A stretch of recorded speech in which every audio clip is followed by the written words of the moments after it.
وبالله التوفيق. الحمد لله الذي علم القرآن وخلق الإنسان وعلمه البيان، والصلاة والسلام الأكملان الأتمان على رسوله وصفيه من خلقه محمد الصادق الأمين القائل: خيركم من تعلم القرآن وعلمه. أشهد أن لا إله إلا الله وحده لا شريك له، وأشهد أن محمدا عبد الله ورسوله. أما بعد. دورہ قرآن مجید پارہ نمبر 3 سورۃ آل عمران، اس کی آیت نمبر 1 سے لے کر آیت 91 تک 91 تک انشاءاللہ آج کے سیشن میں ہم پڑھنے کی کوشش کریں گے۔ تو جیسا کہ ان میں آپ کے علم میں ہے کہ کسی بھی سورت کی ابتدا میں ہم اس سورت کے تعارف کو پڑھتے ہیں، تو سورت آل عمران کے تعارف کو پڑھ لیجئے۔ یہ مدنی سورت ہے۔ کیا مطلب ہجرت کے بعد نازل ہوئی، جس کی تمام آیات ہجرت مدینہ کے بعد وقتاً فوقتاً نازل ہوئیں۔ سورت کا نام اس کی آیت نمبر 35 آیت 35 کی مناسبت سے رکھا گیا ہے، اور وہ آیت کریمہ ہے: اذ قالت امرأۃ عمران رب انی نذرت لک ما فی بطنی محررا فتقبل منی انک انت السمیع العلیم۔ یہ جو آیت کریمہ ہے نا، اس کی مناسبت سے اس کا نام آل عمران رکھا گیا، کیونکہ اس سورت کے اندر آل عمران کا تذکرہ ہے۔ اب دیکھیں، جب عمران کا لفظ بولا جاتا ہے تو تاریخ کے اندر یہ دو لوگوں کے لیے بولا جاتا ہے۔ نمبر ایک جو حضرت موسیٰ اور عیسیٰ علیہ السلام ان کے والد تھے، اور دوسرے تھے حضرت مریم کے والد۔ تو یہاں جو مراد ہے اس صورت کے اندر وہ حضرت موسیٰ یا عیسیٰ کے والد نہیں، بلکہ حضرت مریم کے والد۔ بولے حضرت مریم کے والد اس سے مراد ہے، کیونکہ ان کا تفصیلی واقعہ آگے آ رہا ہے۔ تو سن 9 ہجری میں ہجرت کے 9ویں سال نجران سے نصارہ کا ایک وفد اللہ کے رسول صلی اللہ علیہ وسلم کے پاس آیا، اور انہوں نے آ کر آپ صلی اللہ علیہ وسلم سے چند سوالات کیے۔ تو سورۃ آل عمران کی جو ابتدائی 83 آیات ہے نا، 83 آیات، وہ اسی بارے میں ہیں۔ بولے شروع کی 83 آیات اسی بارے میں ہیں۔ حضرت مریم کے والد، حضرت عیسیٰ کے نہیں، حضرت عیسیٰ کی جو والدہ تھی حضرت مریم، ان کے والد۔ شاید کہ میرے منہ سے غلطی سے حضرت عیسیٰ نکلا، تو وہ حضرت مریم جو حضرت عیسیٰ کی والدہ تھی، ان کے والد حضرت عمران، اسی وجہ سے انہیں مریم بنت عمران کہا گیا۔ اچھا جی، سورۃ البقرہ میں یہود کے عقائد و نظریات اور انبیاء سے ان کا رویہ تفصیلاً بیان ہوا، جبکہ سورۃ آل عمران میں نصارہ کے بارے میں تفصیلی بیان ہوا۔ تو دیکھا آپ نے سورۃ البقرہ میں تفصیل کے ساتھ آپ نے یہود کے بارے میں، ان کے رویوں کے بارے میں پڑھا، تو سورۃ البقرہ کے بعد سورۃ آل عمران میں اب نصارہ کے بارے میں آپ لوگ پڑھنے جا رہے ہیں۔ اور اس سورت کی جو دو بنیادی موضوعات ہیں سورۃ آل عمران کے، نمبر ایک عقیدہ بما دلائل، تفصیل کے ساتھ اس میں عقیدہ بیان ہوا ہے، اور دوسرا شریعت کے احکام و مسائل، جبکہ توحید، اس کے دلائل، جہاد، غزوہ بدر، اللہ کے رسول صلی اللہ علیہ وسلم کی صفات، متقین کی جزا، امر بالمعروف، نہی عن المنکر، تربیت اخلاق، یہ سارے موضوعات اس میں شامل ہیں۔ جی تو امجد بھائی پلیز آپ مجھے کو ہوسٹ بنا دیجئے تاکہ میں اپنی سکرین شیئر کر پاؤں۔ تو سورۃ آل عمران کی ہم ابتدا کرتے ہیں۔ جی بڑی ہی پیاری سورت ہے، اور اس کو آپ نے کیسے سمجھنا ہے؟ جی سورت کو ایسے ہی سمجھنا ہے آپ نے کہ ایک نجران سے ایک نصارہ کا، عیسائیوں کا وفد آیا تھا، انہوں نے آ کر اللہ کے رسول صلی اللہ علیہ وسلم سے چند سوالات کیے تھے، اور اللہ رب العزت نے یہ جو سورت کی ابتدائی 83 آیات ہیں جو آج انشاءاللہ ہم ساری کی ساری پڑھیں گے، یہ ان کے اس نصارہ کے وفد کے آنے کی مناسبت سے اللہ نے ان آیات کو نازل کیا۔ تو بڑی واضح آیات ہیں، اور حضرت عیسیٰ علیہ السلام کا تفصیلی ان آیات کے اندر تذکرہ ہے۔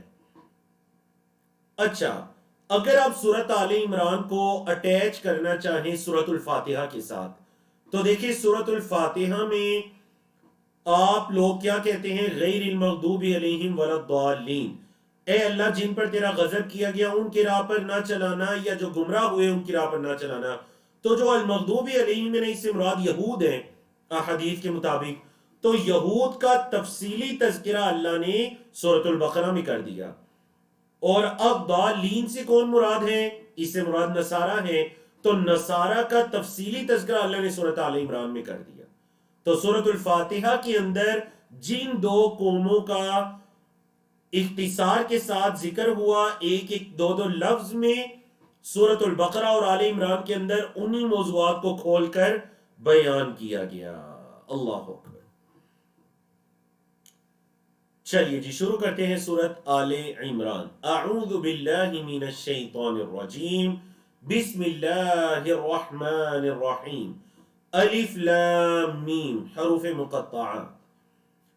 اللہ لا الہ الا هو الحی القیوم، اللہ وہ ہے کوئی معبود نہیں سوائے اس کے، الا ہو۔ الحی القیوم، اللہ کی دو صفات ذکر ہوئی جی، الحی اور القیوم، اور یہی دونوں صفات کل ہم نے سورۃ البقرہ کی آیت الکرسی کے اندر بھی انہی دونوں صفات کو ہم نے پڑھا تھا۔ الحی جو ہمیشہ سے زندہ ہے، ہمیشہ زندہ رہنے والی ذات اللہ کی، اور القیوم نگہبان، زمین و آسمان کو، ہر چیز کو تھامے ہوئے ان کی تدبیر کرنے والا۔ نزل علیک الکتاب، اس نے نازل کیا آپ پر کتاب کو، اس اللہ نے آپ پر کتاب کو اتارا، بالحق، حق کے ساتھ، اللہ نے آپ پر اس کتاب کو حق کے ساتھ اتارا۔ تو دیکھیں میں آپ کو بڑی پوائنٹ کی بات بتاتا ہوں کہ قرآن مجید میں جہاں کہیں بھی یہود و نصارہ کے تذکرے کے ساتھ قرآن کے نزول کا ذکر ہوگا تو وہیں پر قرآن کی صفت آئے گی مصدقا لما بین یدیہ، مصدقا کہ یہ کتاب قرآن مجید تصدیق کرنے والی کتاب ہے، کس کی؟ لما بین یدیہ، جو اس سے پہلے کتابیں ہیں، جو اس سے پہلے کتابیں گزری ہیں، یہ قرآن ان کی تصدیق کرنے والا ہے، ان کی تکذیب کرنے والا نہیں ہے۔ وہ بھی اللہ کی طرف سے نازل کردہ تھیں، لیکن ان کے ماننے والوں نے دنیاوی فائدے کے پیچھے ان کتاب کے اندر تحریفیں کرنا شروع کر دی، بعض اوقات تعصب کی وجہ سے، حسد کی وجہ سے، اپنی خواہشات شہوات کی وجہ سے، اور بعض اوقات دنیاوی لالچ کی وجہ سے۔ تو اللہ نے دیکھیں نا یہاں پر اب یہ اس نصارہ کے وفد کے آنے کے ضمن میں جو آیات نازل ہوئیں، تو ساتھ ہی اللہ نے بتایا وَأَنزَلَ التَّوْرَاةَ وَالْإِنجِيلَ، ہاں وہی اللہ جس نے تورات اور انجیل کو بھی اتارا، آپ پر قرآن مجید کو اتارا، اور اس اللہ نے تورات اور انجیل کو بھی اتارا۔ ٹھیک ہے جی، یہاں پر ایک اور پوائنٹ کی بات، نزل اور انزل یہ دونوں ابواب ہیں۔ چلیں آپ سے سوال کرتے ہیں، بتائیے دیکھیں اللہ رب العزت نے آیت نمبر 3 میں جب قرآن کا تذکرہ کیا تو اللہ نے فرمایا نزل، لیکن جب تورات انجیل کا تذکرہ کیا تو اللہ نے فرمایا انزل۔ یہ دونوں باب 4 حرفی ہیں، 4 حرفی جو افعال ہیں، وربز ہیں، یہ ان میں سے ہیں۔ نزل علمہ کے وزن پر، صرفہ کے وزن پر، اور انزل یہ اسلمہ کے وزن پر ہے جی، اکرمہ کے وزن پر۔ تو چلے دیکھتے ہیں آپ میں سے کس کا جواب درست آتا ہے کہ نزل اور انزل میں فرق کیا ہے۔ قرآن کے لیے نزل فعل استعمال ہوا، تورات اور انجیل کے لیے انزل فعل استعمال ہوا۔ من قبل ہدی للناس، من قبل اس سے پہلے، مطلب تورات اور انجیل اس سے پہلے، قرآن سے پہلے، ہدی للناس لوگوں کے لیے ہدایت تھی، وانزل الفرقان اور اللہ نے فرقان کو بھی اتارا۔ ان الذین کفروا، بے شک وہ لوگ جنہوں نے کفر کیا، بآیات اللہ، اللہ کی آیات کے ساتھ، جنہوں نے اللہ کی آیات کا انکار کیا، لہم عذاب شدید، ان کے لیے شدید عذاب ہے۔ واللہ عزیز ذو انتقام، اور اللہ غالب انتقام والا ہے۔ ذو کا مطلب صاحب، ذو العلم مطلب صاحب العلم، ذو انتقام مطلب انتقام والا ہے۔ اللہ رب العزت انتقام والا ہے۔ تو دیکھیں اب یہاں پر کفار کے کفر کا ذکر ہے تو اللہ کی صفات بھی اس کے مطابق آئی ہیں، عزیز ذو انتقام. یہاں پر اگر غفور الرحیم کی صفات بنتی ہی نہیں. تو یہ میں آپ کو کہتا ہوں اللہ کی جو صفات آتی ہیں ان کا اس آیت کے مضمون کے ساتھ، اس آیت کے موضوع کے ساتھ بڑا گہرا تعلق ہوتا ہے، جیسا کہ یہاں پر ہے. فرمایا ان اللہ لا یخفى علیہ شیء، بے شک اللہ پر مخفی نہیں ہے کوئی چیز بھی، فی الارض زمین میں، ولا فی السماء اور نہ ہی آسمان میں. اللہ نے اپنی ربوبیت کے بارے میں بتایا، هو الذی یصورکم فی الارحام، وہ اللہ ہے جو رحموں کے اندر تمہاری تصویریں بناتا ہے. اللہ رحموں کے اندر تمہاری شکلیں بناتا ہے، کیف یشاء، جیسے وہ چاہتا ہے. لا الہ الا هو العزیز الحکیم، کوئی معبود نہیں سوائے اس کے اور وہ غالب حکمت والا ہے، وہ غالب حکمت والا ہے. تو چلیں جی اب آتے ہیں پہلے آپ کے جواب کی طرف. 16 لوگوں نے اس چیٹ میں حصہ لیا. زبیر اسلام میں ماشاءاللہ آپ کا جواب درست ہے.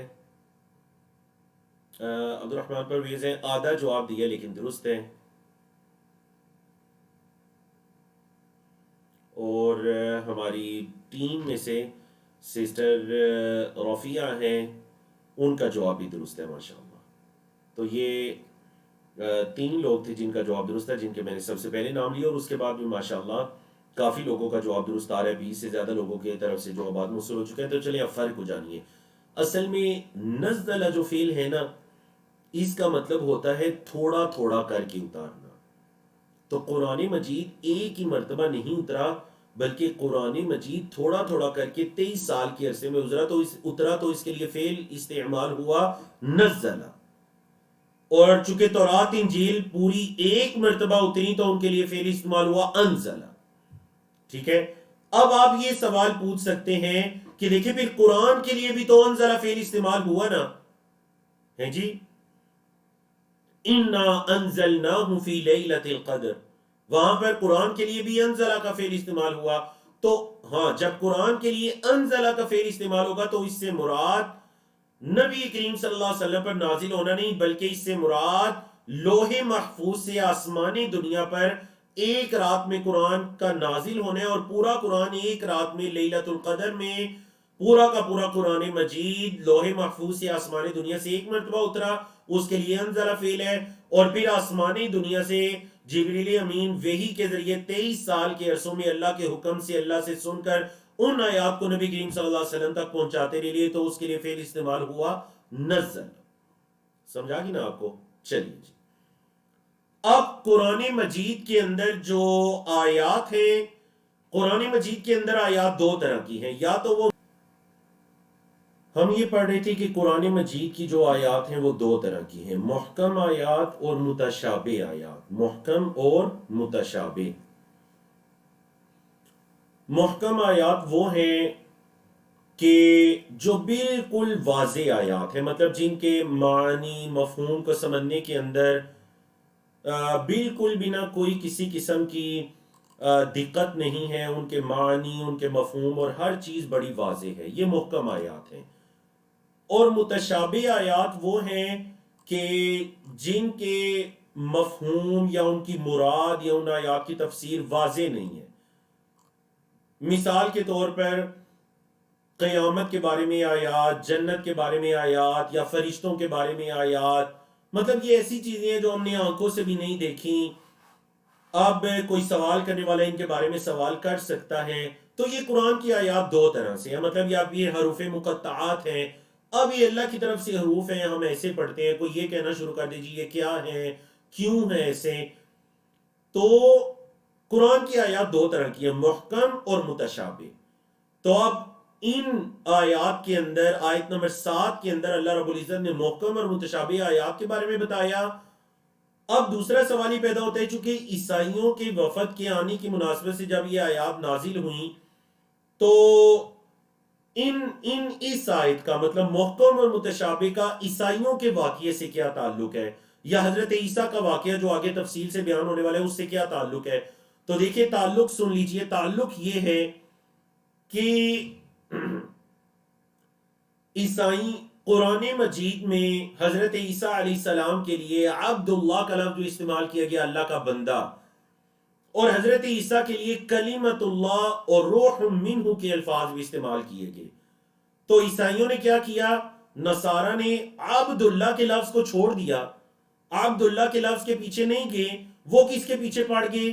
وہ کہا دیکھا جی مسلمانوں کے قرآن میں حضرت عیسیٰ کے لیے کلمت اللہ کا لفظ آیا ہے، تو مطلب اس سے وہ حضرت عیسیٰ کی کوئی خصوصیت یا نعوذ باللہ ان کا جو اللہ کا بیٹا ہونے کا عقیدہ ہے اس کو ثابت کرنے لگے. روح منہ ان الفاظ کے پیچھے پڑھ کے، تو مطلب یہ متشابہ الفاظ تھے جو بالکل واضح الفاظ تھے کہ وہ اللہ کے بندے ہیں، ان کو انہوں نے چھوڑ دیا. تو گویا کہ اس آیت میں بھی عیسائیوں کے لیے یہ تنبیہ تھی. سمجھ آ رہی ہے نا آپ کو؟ اللہ نے فرمایا جی هو الذی انزل علیک الکتاب، اللہ وہ ذات ہے جس نے آپ پر کتاب کو اتارا، منہ آیات محکمات، اس کتاب کی بعض آیات بڑی محکم آیات ہیں. محکم کا مطلب بڑی واضح آیات ہیں اپنے معنی کے اعتبار سے. ہن ام الکتاب، یہ ہے کتاب کی اصل. بولے یہ آیات ہیں کتاب کی اصل آیات. وَأُخَرُ، اور دوسری آیات متشابہات، متشابہ آیات ہیں. مطلب کچھ ایسی آیات بھی ہیں جو متشابہ ہیں تفسیر کے اعتبار سے، معنی مفہوم کے اعتبار سے. اب دیکھیں ان دونوں آیات کو سن کر پڑھ کر ان کے نزول کے وقت اہل ایمان کا یا جن کے دل میں کج رویہ ہے ان کا کیا رویہ ہوتا ہے. پہلے بتایا گیا جن کے دل میں کج رویہ، فرمایا فَأَمَّا الَّذِينَ فِي قُلُوبِهِمْ زَيْغٌ، فَأَمَّا الَّذِينَ، تو وہ لوگ جو فی قلوبہم ان کے دلوں میں زیغن ٹیڑھا پن ہے، وہ لوگ جن کے دلوں میں ٹیڑھا پن ہے، فیتبعون، وہ پیچھے لگتے ہیں، ما تشابہ منہ، جو ان میں سے متشابہ ہیں، متشابہ آیات کے پیچھے چلتے ہیں جن کے دلوں میں ٹیڑھا پن ہے. کیوں؟ ابتغاء الفتنتی، فتنے کی تلاش میں، وابتغاء تأویلی، اور ان کی تعویل کی تلاش میں، ان آیات کی تعویل، ان کی تہ تک پہنچنے کی تلاش میں اور فتنے کی تلاش میں وہ متشابہ آیات کے پیچھے جاتے ہیں. حالانکہ اللہ نے بڑے واضح انداز میں فرما دیا کہ وَمَا يَعْلَمُ تَأْوِيلَهُ إِلَّا اللَّهُ، حالانکہ ان آیات کی تعویل تو اللہ کے علاوہ کوئی نہیں جانتا. تو پھر ان کے پیچھے لگنے کا کیا فائدہ؟ صرف فتنے کی تلاش میں. وَالرَّاسِخُونَ فِي الْعِلْمِ، اور علم کے اندر جو راسخ ہیں، علم کے اندر جو راسخ ہیں، یقولون، وہ کہتے ہیں، آمنا بھی، ہم اس پر ایمان لائے. دیکھیں علم میں راسخ کیا کہتے ہیں؟ ہم ان پر ایمان لائے. کل من عند ربنا، یہ سب کا سب ہمارے رب کی طرف سے ہے. مطلب اگر وہ آیات متشابہ ہیں یا محکم ہے، کہتے ہیں سب ہمارے رب کی طرف سے ہے، ہم ان سب پر ایمان لائیں. لیکن جن کے دلوں میں ٹیڑھا پن ہے، وہ فتنے کو تلاش کرنے کے لیے، کیا مطلب فتنے کو تلاش کرنے کے لیے؟ مطلب یہ کہ دین اسلام پر اعتراض کرنے کے لیے، یا پھر قرآن مجید کے الفاظ کو مڑوڑ تروڑ کر اپنی مرضی کے مطابق ان کو بنانے کے لیے، ہر طرح کے فتنے کی تلاش کے لیے وہ ان آیات کے پیچھے جاتے ہیں. حالانکہ اللہ نے فرمایا وَمَا يَذَّكَّرُ، اور نہیں نصیحت پکڑتے، الا اولو الالباب، مطلب اب اگر عقلوں والے، جو عقلوں والے لوگ ہیں صرف وہی نصیحت پکڑتے ہیں.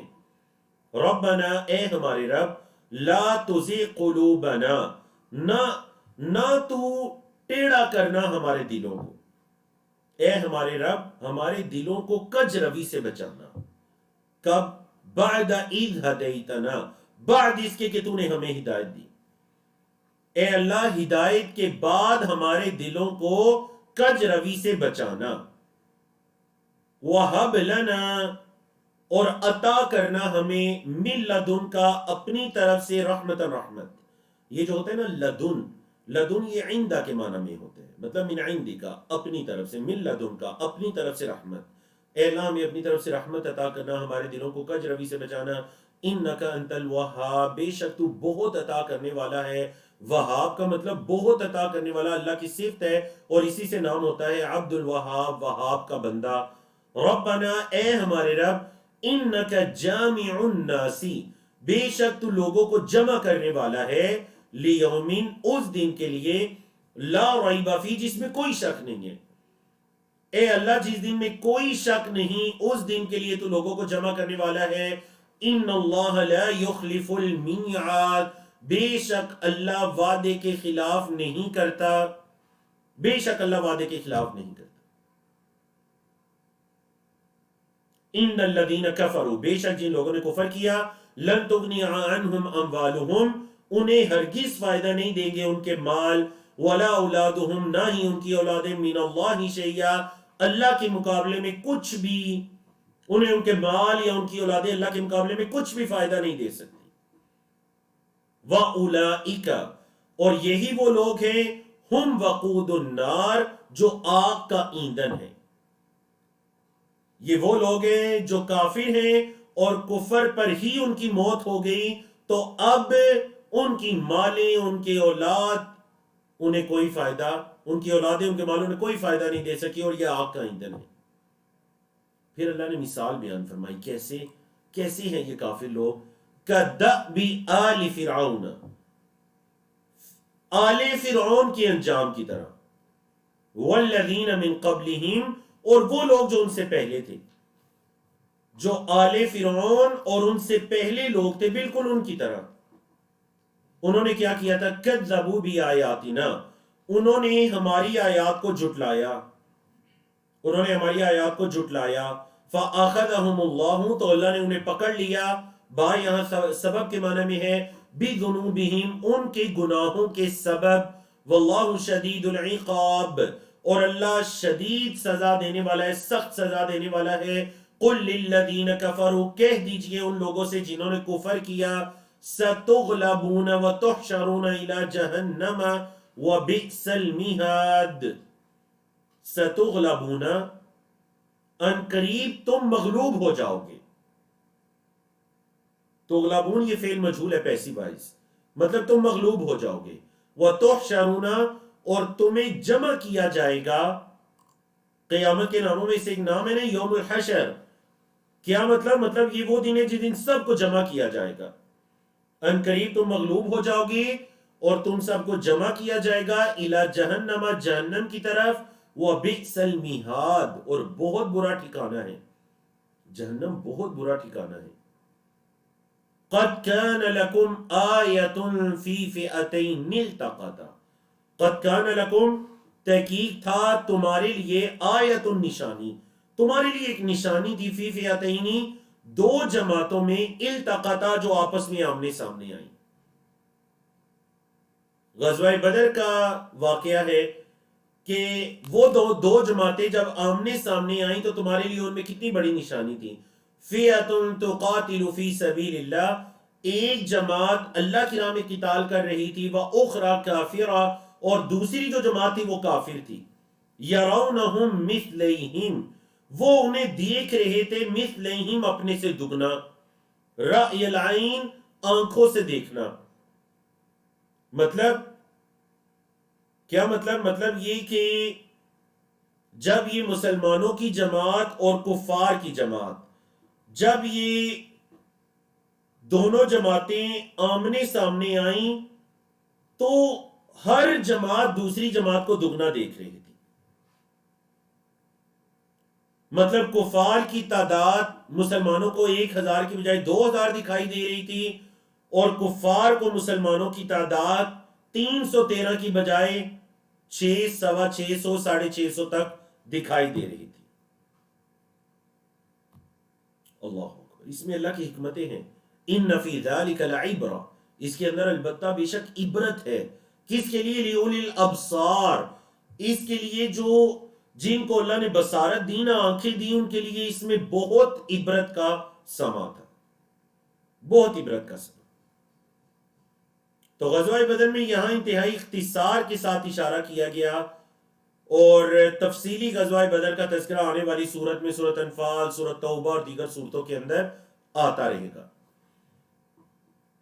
زین للناس، فعل مجہول ہے، پیسیو وائس، زین، مزین کیا گیا، خوبصورت بنا دیا گیا، للناسی، لوگوں کے لیے، حب الشہواتی، شہوات کی محبت، من النسائی عورتوں سے، والبنینا اور بیٹوں سے، والقناطیر المقنطرہ قناطیر خزانے، مقنطرہ جو قناطیر المقنطرہ مطلب جو جمع کیے گئے خزانے ہیں، من الذہبی سونے کے، والفضة اور چاندی کے، والخیل المسومہ اور داغے گئے گھوڑے، وہ گھوڑے جو نشان زدہ ہیں جنگ کے لیے جن کو تیار کیا گیا ہے، والانعام اور چوپاہے، گائیں بھیڑ بکری وغیرہ، والحرث اور کھیتیاں۔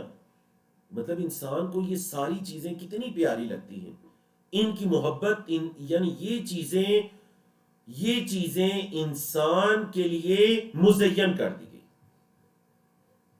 بولے یہ چیزیں انسان کے لیے مزین کر دی گئی، لیکن اللہ نے حقیقت دو الفاظ میں بتا دی کہ یہ جتنی بھی چیزیں ہیں نا، ذالک متاع الحیات الدنیا، یہ دنیا کی زندگی کا فائدہ ہے، بس یہ دنیا کی زندگی کا فائدہ ہے، واللہ عندہ حسن المآب، اور اللہ کے پاس سب سے بہترین ٹھکانہ ہے، اللہ کے پاس سب سے بہترین ٹھکانہ ہے، اور یہ تو سب دنیا کی زندگی کا سامان ہے۔ قل کہہ دیجئے اَأُنَبِّئُكُمْ، ایسے حمزہ جب شروع میں آتا ہے تو وہ استفہامیہ ہوتا ہے، کیا، کیا، اُنَبِّئُكُمْ کیا میں تمہیں خبر دوں، بخیر من ذالکم جو اس سے بھی بہتر ہے۔ مطلب یہ جتنا ساز و سامان کا ذکر ہوا نا پیچھے، سونے چاندی کے خزانے، گھوڑے، کھیتیاں، چوپاہے، عورتیں، بیٹے، خزانے، ان تمام چیزوں سے بہتر چیز کے بارے میں تمہیں خبر نہ دوں، اور وہ کیا ہے، للذین اتقوا عند ربہم، ان لوگوں کے لیے جو تقوی اختیار کر گئے، ان کے لیے کیا ہے، عند ربہم، ان کے رب کے ہاں، جنات باغات ہیں، اہل تقوی کے لیے ان کے رب کے ہاں باغات ہیں، تجری من تحتها الانہار، جن کے نیچے سے نہریں بہتی ہیں، خالدین فیہا، وہ ان باغات میں ہمیشہ ہمیشہ رہیں گے، وازواج مطہرہ، اور پاکیزہ جوڑے ہیں، زوج ان کی جمع ازواج جوڑا، پاکیزہ جوڑے ہیں، وردوان من اللہ، اور اللہ کی خوشنودی ہے، واللہ بصیر بالعباد، اور اللہ اپنے بندے کو اللہ اپنے بندوں کو دیکھنے والا ہے، الذین یقولون، وہ لوگ جو کہتے ہیں، ربنا، اے ہمارے رب، اننا آمنا، بے شک ہم ایمان لائے، فاغفر لنا ذنوبنا، ہمارے گناہوں کو بخش دے، ذنب ان کی جمع ذنوب، ہماری خطاؤں کو گناہوں کو بخش دے، وقینا، قی یہ پورا فعل ہے، واو کا مطلب اور، قی بچا، وقا یقی سے فعل امر، اور بچا نہ ہمیں، عذاب النار آگ کے عذاب سے، اے اللہ ہمیں آگ کے عذاب سے بچا لے، الصابرین صبر کرنے والے، والصادقین اور سچ بولنے والے، والقانتین اور فرما برداری اختیار کرنے والے، والمنفقین اور خرچ کرنے والے، والمستغفرین بالاسحار اور سحریوں کے اوقات میں استغفار کرنے والے۔ کتنی پیاری اللہ رب العزت نے ان لوگوں کی نشانی بیان فرمائی، یہ اللہ سے ڈرنے والے ہیں، ان کے لیے ان کے رب کے ہاں باغات ہیں، جوڑے ہیں، پاک جوڑے ہیں، عورتیں ہیں تو ان کے لیے مردوں کا جوڑا، مطلب ان کا خامند، اور اگر کسی عورت کا خامند نہیں تو پھر جو اہل جنت میں سے مرد ہیں، اور اگر مرد ہے تو اس کے لیے عورت دنیا کی اس کی بیوی ہر لحاظ سے اخلاقی جسمانی اعتبار سے پاک صاف، اور جنت کی حوریں، اللہ تو یہ ان کا بدلہ ہے، کیونکہ ان کی صفات بڑی پیاری ہیں، الصابرین والصادقین والقانتین والمنفقین والمستغفرین بالاسحار۔ شاہد اللہ، اللہ نے گواہی دے دی، انہ لا الہ الا ہو، یہ کہ نہیں ہے کوئی معبود سوائے اس کے، اللہ نے اس چیز کی گواہی دے دی کہ اللہ کے علاوہ کوئی عبادت کے لائق نہیں۔ اچھا دیکھیے، اب اللہ کے ساتھ یہاں پر مزید دو گواہیوں کا ذکر ہے، تو گویا یہ ان دونوں کی عظمت پر دلالت کرتا ہے۔ پہلی گواہی تو اللہ کی ہے کہ اللہ کے علاوہ کوئی معبود نہیں، دوسری گواہی ہے جی والملائکۃ، اور فرشتوں نے، فرشتوں نے بھی گواہی دے دی کہ اس کے علاوہ کوئی معبود نہیں، وَأُولُو الْعِلْمِ، اور علم والوں نے بھی یہ گواہی دے دی، قائمًا بالقسط، وہ عدل و انصاف کے ساتھ قائم ہے، وہ معبود ہے اور برحق ہے، وہ حق رکھتا ہے کہ اس کی عبادت کی جائے۔ باقی کئیوں کی عبادت کی جاتی ہے لیکن وہ عبادت کا حق نہیں رکھتے، عبادت کا حق وہی رکھتا ہے، وہی حقیقی سچا معبود ہے۔ لا الہ الا ہو، اللہ اکبر، لا الہ الا ہو العزیز الحکیم، کوئی معبود نہیں سوائے اس کے اور وہ غالب حکمت والا ہے۔ تو علماء کرام نے کہا ایک تو یہاں فرشتوں کی فضیلت پتہ چلتی ہے اور دوسرا علم والوں کی۔ ماشاءاللہ جس علم کو آپ ان راتوں میں، اور ان قریب ہم رمضان کی راتوں میں داخل ہونے والے ہیں، اللہ ہمیں خیر و عافیت کے ساتھ رمضان کے دن دکھائے، رحمتوں برکتوں کو مغفرتوں کو سمیٹنے کی اللہ ہمیں توفیق عطا کرے۔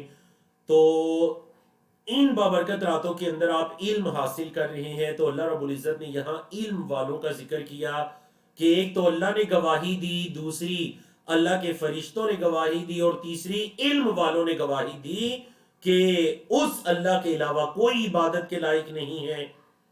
تو یاد رکھے گا علم کا تقاضا یہ ہے کہ انسان ایک اللہ کی عبادت کی طرف آ جائے۔ ان الدین عند اللہ الاسلام، بے شک جو دین ہے نا وہ اللہ کے ہاں اسلام ہے، اللہ کے ہاں دین اسلام ہے۔ اب کیا ہوا؟ وَمَا اخْتَلَفَ الَّذِينَ، اور نہیں اختلاف کیا ان لوگوں نے، اوتوا الکتابہ، جنہیں کتاب دی گئی، جنہیں کتاب دی گئی انہوں نے نہیں اختلاف کیا، الا مگر، من بعد ما جاءہم العلم، اس کے بعد کہ ان کے پاس علم آ پہنچا، بغیاں بینہم، آپس میں سرکشی کی وجہ سے، بغاوت سرکشی کی وجہ سے علم آ جانے کے بعد انہوں نے کیا کیا؟ اختلاف کیا۔ بولے کیا کیا انہوں نے؟ اختلاف کیا۔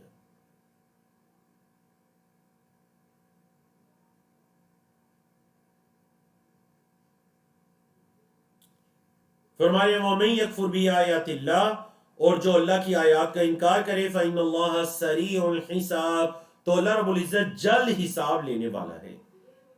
جو اللہ کی آیات کا انکار کرے تو اللہ جلد حساب لینے والا ہے۔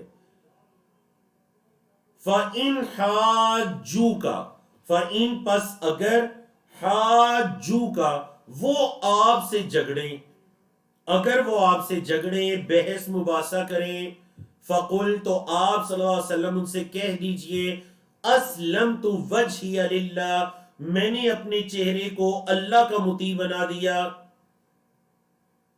اسلم یسلم کا لفظی مطلب ہوتا ہے فرما برداری میں آ جانا، تو میں نے اپنے چہروں کو اللہ کا فرما بردار بنا دیا۔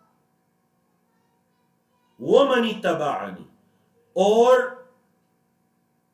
وہ بھی جس نے میری اتباع کی، مطلب میں نے بھی اور جس نے میری اتباع کی انہوں نے بھی اپنے چہروں کو اللہ کا مطیع فرما بردار بنا دیا۔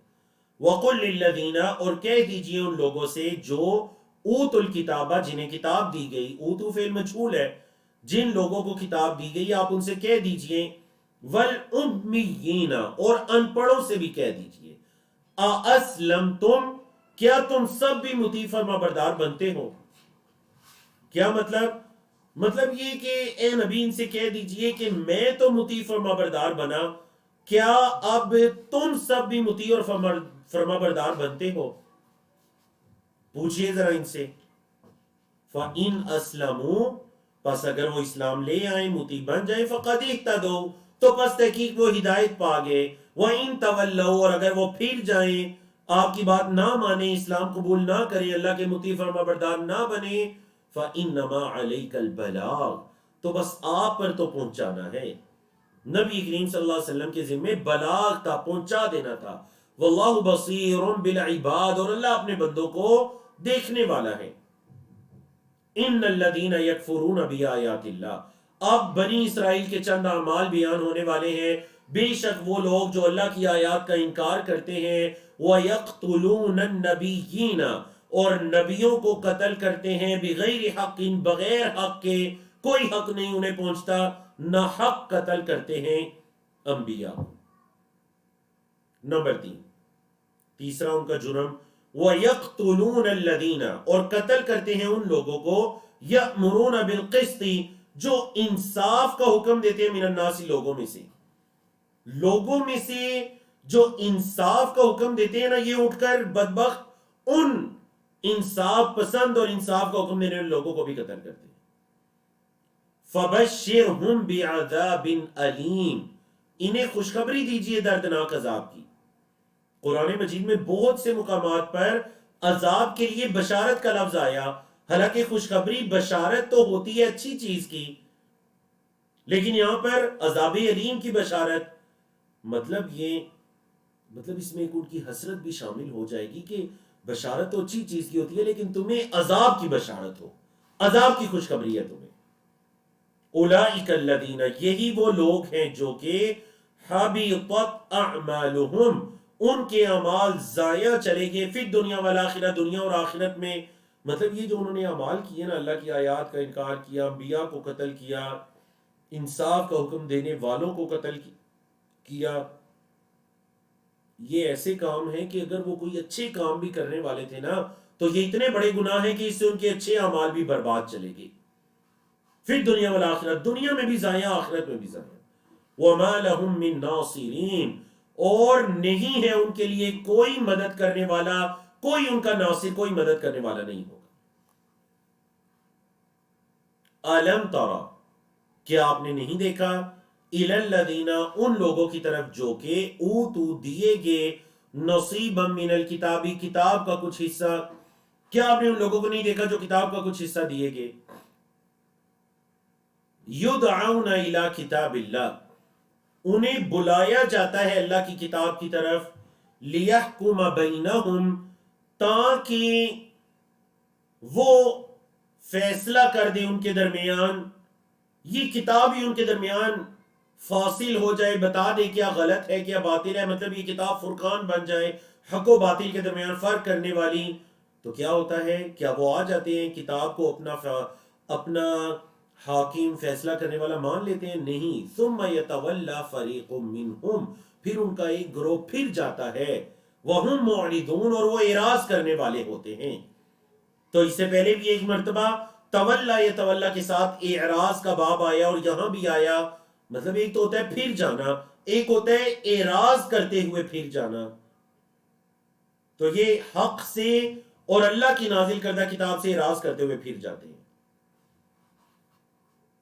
اچھا یہ کیوں ہے، کیوں وہ ایسا کرتے ہیں، ان کے دل کیوں اتنے سخت ہو چکے ہیں؟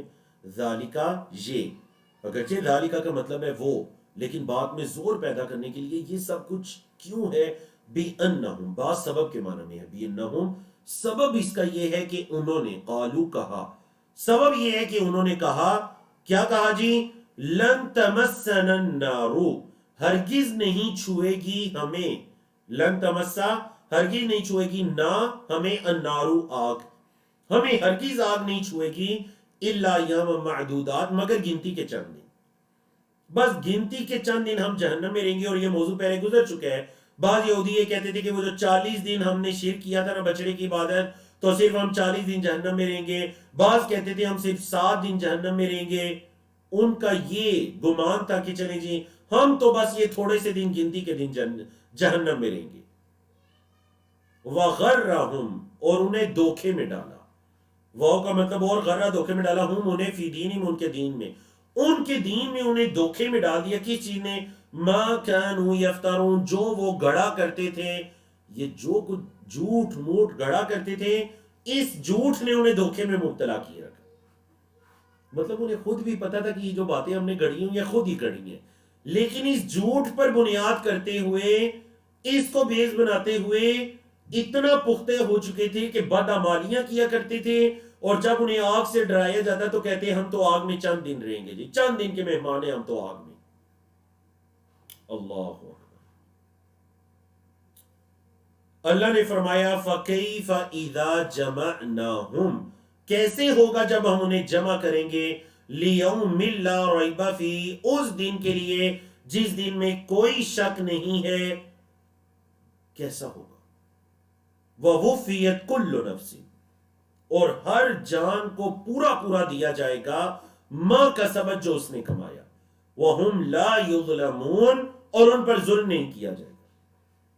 ہر جان کو پورا پورا دے دیا جائے گا اس کی کمائی. کیا مطلب کمائی؟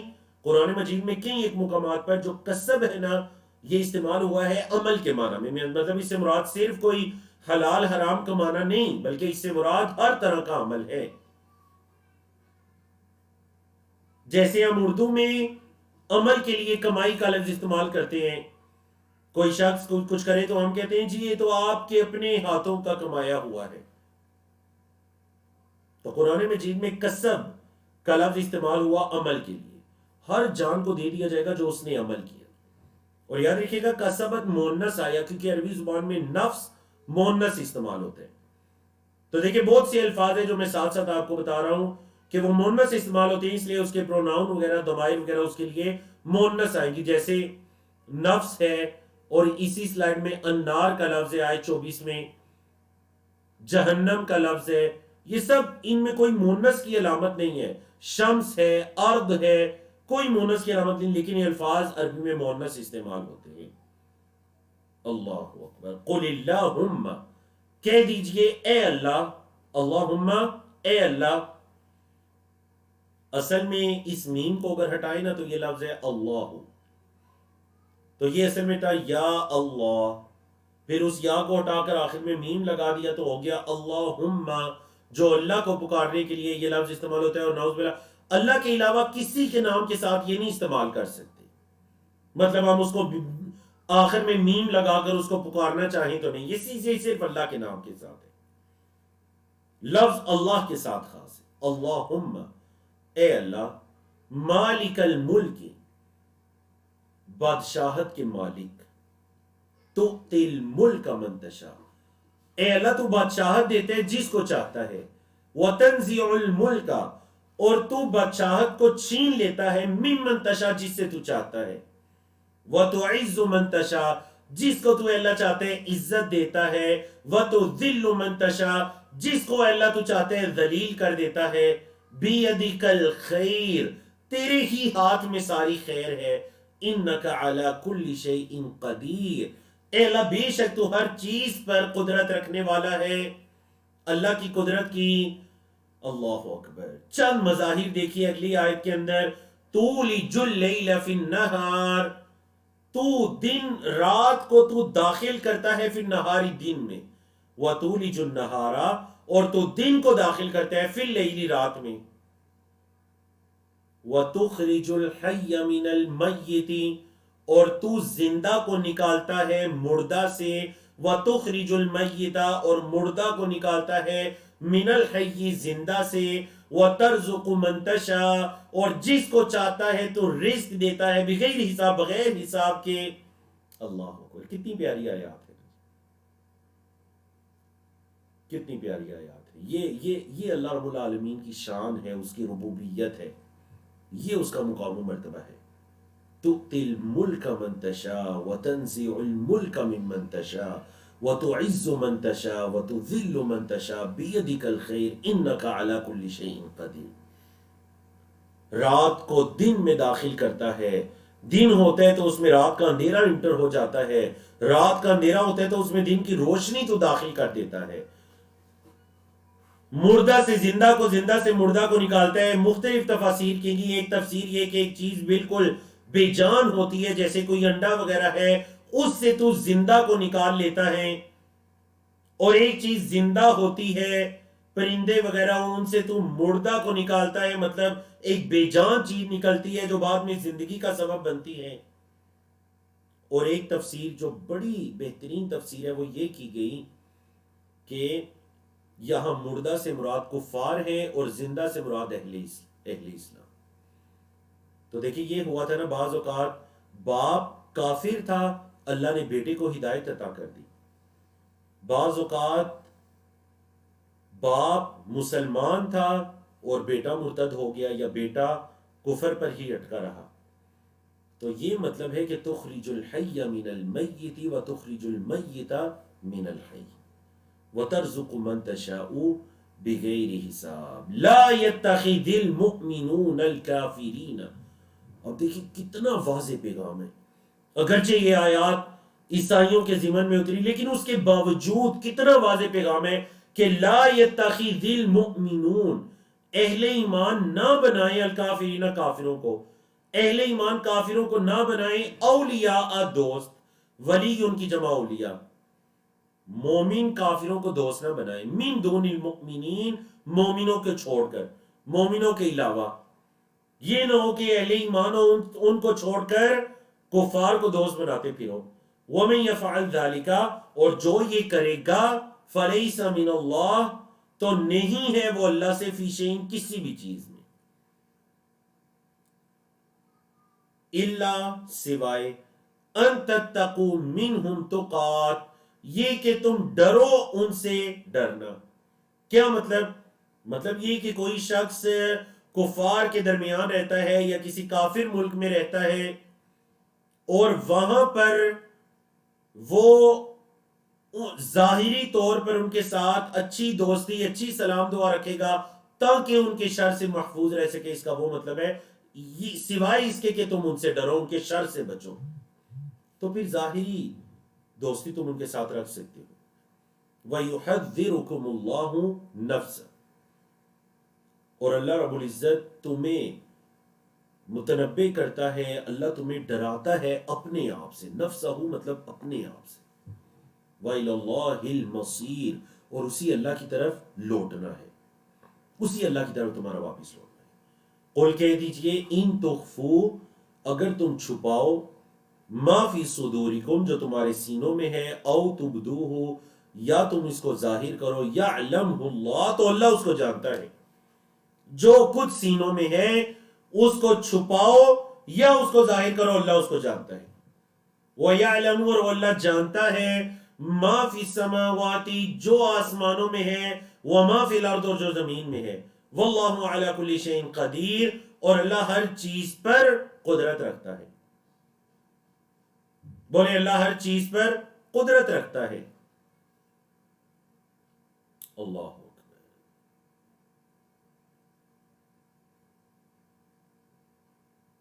یوم تجد کل نفس ما عملت من خیر، یوم، جس دن، تجد پا لے گی، مونس کا لفظ آیا کیونکہ نفس ہے، جس دن پا لے گی، کل نفس، ہر جان، ما عملت، جو اس نے عمل کیا ہوگا، من خیر، خیر میں سے، محضرہ، حاضر، ہر جان اپنے سامنے عمل کو حاضر پا لے گی، وما عملت، اور جو اس نے عمل کیا ہوگا، من سوئن، برا، کوئی جان بھی جو کسی نے اچھا یا برا عمل کیا ہوگا نا، وہ اپنے سامنے محضرہ، اس کو حاضر پا لے گا۔ تودو، پہلے بھی یہ فعل گزر چکا ہے، ودہ یا ودو کے معنی میں چاہنا، خواہش کرنا، اور اسی سے آپ کے اردو کا لفظ مودت بھی ہے، محبت کے معنی میں، چاہت کے معنی میں۔ تودو، ہر جان چاہے گی، مطلب نفس کی طرف یہ فعل لوٹ ہے، مؤنث ہے، تودو نفس، یعنی ہر نفس چاہے گی، کیا چاہے گی جی قیامت کے دن، لو ان بینہا، کاش کی ہوتا اس کے درمیان، و بینہ، اور اس کے درمیان مطلب اس کے عمل کے درمیان، اس نفس اور اس کے عمل کے درمیان ہوتا، امدم بعیدہ، دور کا زمانہ۔ ہر جانی چاہے گی کہ کاش میں اپنے ان اعمال سے بڑا دور ہوتا، کوئی دور کی دوری ہو جاتی میری اور میرے اعمال کے درمیان۔ وَيُحَذِّرُكُمُ اللَّهُ نَفْسَهُ، اللہ تمہیں اپنے آپ سے ڈراتا ہے، دوسری مرتبہ یہی الفاظ۔ وَاللَّهُ رَءُوفٌ بِالْعِبَادِ، اور اللہ اپنے بندوں پر بڑی شفقت فرمانے والا ہے، اللہ اپنے بندوں پر بڑی نرمی فرمانے والا ہے۔ قل کہہ دیجئے، ان کنتم تحبون اللہ، اگر تم ہو اللہ سے محبت کرتے، فاتبعونی، تو میری اتباع کرو۔ اے محمد صلی اللہ علیہ وسلم، ان لوگوں سے کہہ دیجئے، اگر تم اللہ سے محبت کرتے ہو تو میری اتباع کرو، مطلب اگر محبت کے دعوے میں سچے ہو نا تو پھر میری اتباع کر کے دکھاؤ۔ یحببکم اللہ ویغفر لکم ذنوبکم، جب میری اتباع کرو گے تو اس کے دو فائدے ہو جائیں گے۔ نمبر ایک، یحببکم اللہ، اللہ تم سے محبت کرے گا، اللہ اکبر۔ نمبر دو، ویغفر لکم ذنوبکم، اور وہ تمہارے گناہوں کو بخش دے گا۔ واللہ غفور الرحیم، دیکھیں بخشش کا ذکر ہے تو اللہ کی صفات کیا ہے، اور اللہ معاف کرنے والا رحم کرنے والا ہے. قل کہہ دیجئے اطیعوا اللہ والرسول، اللہ اور اس کے رسول کی اطاعت کرو. فَإِن تَوَلَّوْا، پس اگر وہ پھر جائیں، وہ لوگ آپ کی بات نہ مانیں، آپ کی اطاعت کی طرف نہ آئیں، اللہ کی اطاعت کی طرف نہ آئیں، وہ اگر پھر جائیں فَإِنَّ اللَّهَ لَا يُحِبُّ الْكَافِرِينَ، تو اللہ کافروں کو پسند نہیں کرتا. ان اللہ اصطفى آدم ونوحا وآل ابراہیم وآل عمران علی العالمین. سورۃ آل عمران اسی مناسبت سے. بے شک اللہ نے چن لیا آدم علیہ السلام کو اور نوح علیہ السلام کو اور آل ابراہیم کو اور آل عمران کو تمام جہانوں پر، علی العالمین تمام جہانوں پر. غور کریں ذرا. تو یہاں پر آل عمران سے مراد کیا ہے جی؟ جیسے کہ میں نے بتایا کہ حضرت موسیٰ اور حضرت ہارون علیہ السلام کے والد بھی عمران تھے، اور حضرت مریم جو تھی حضرت عیسیٰ کی والدہ حضرت مریم، ان کے والد کا نام بھی عمران تھا. تو اس سے مراد حضرت مریم کے والد ہیں، مطلب ان کی آل کو اللہ نے چن لیا.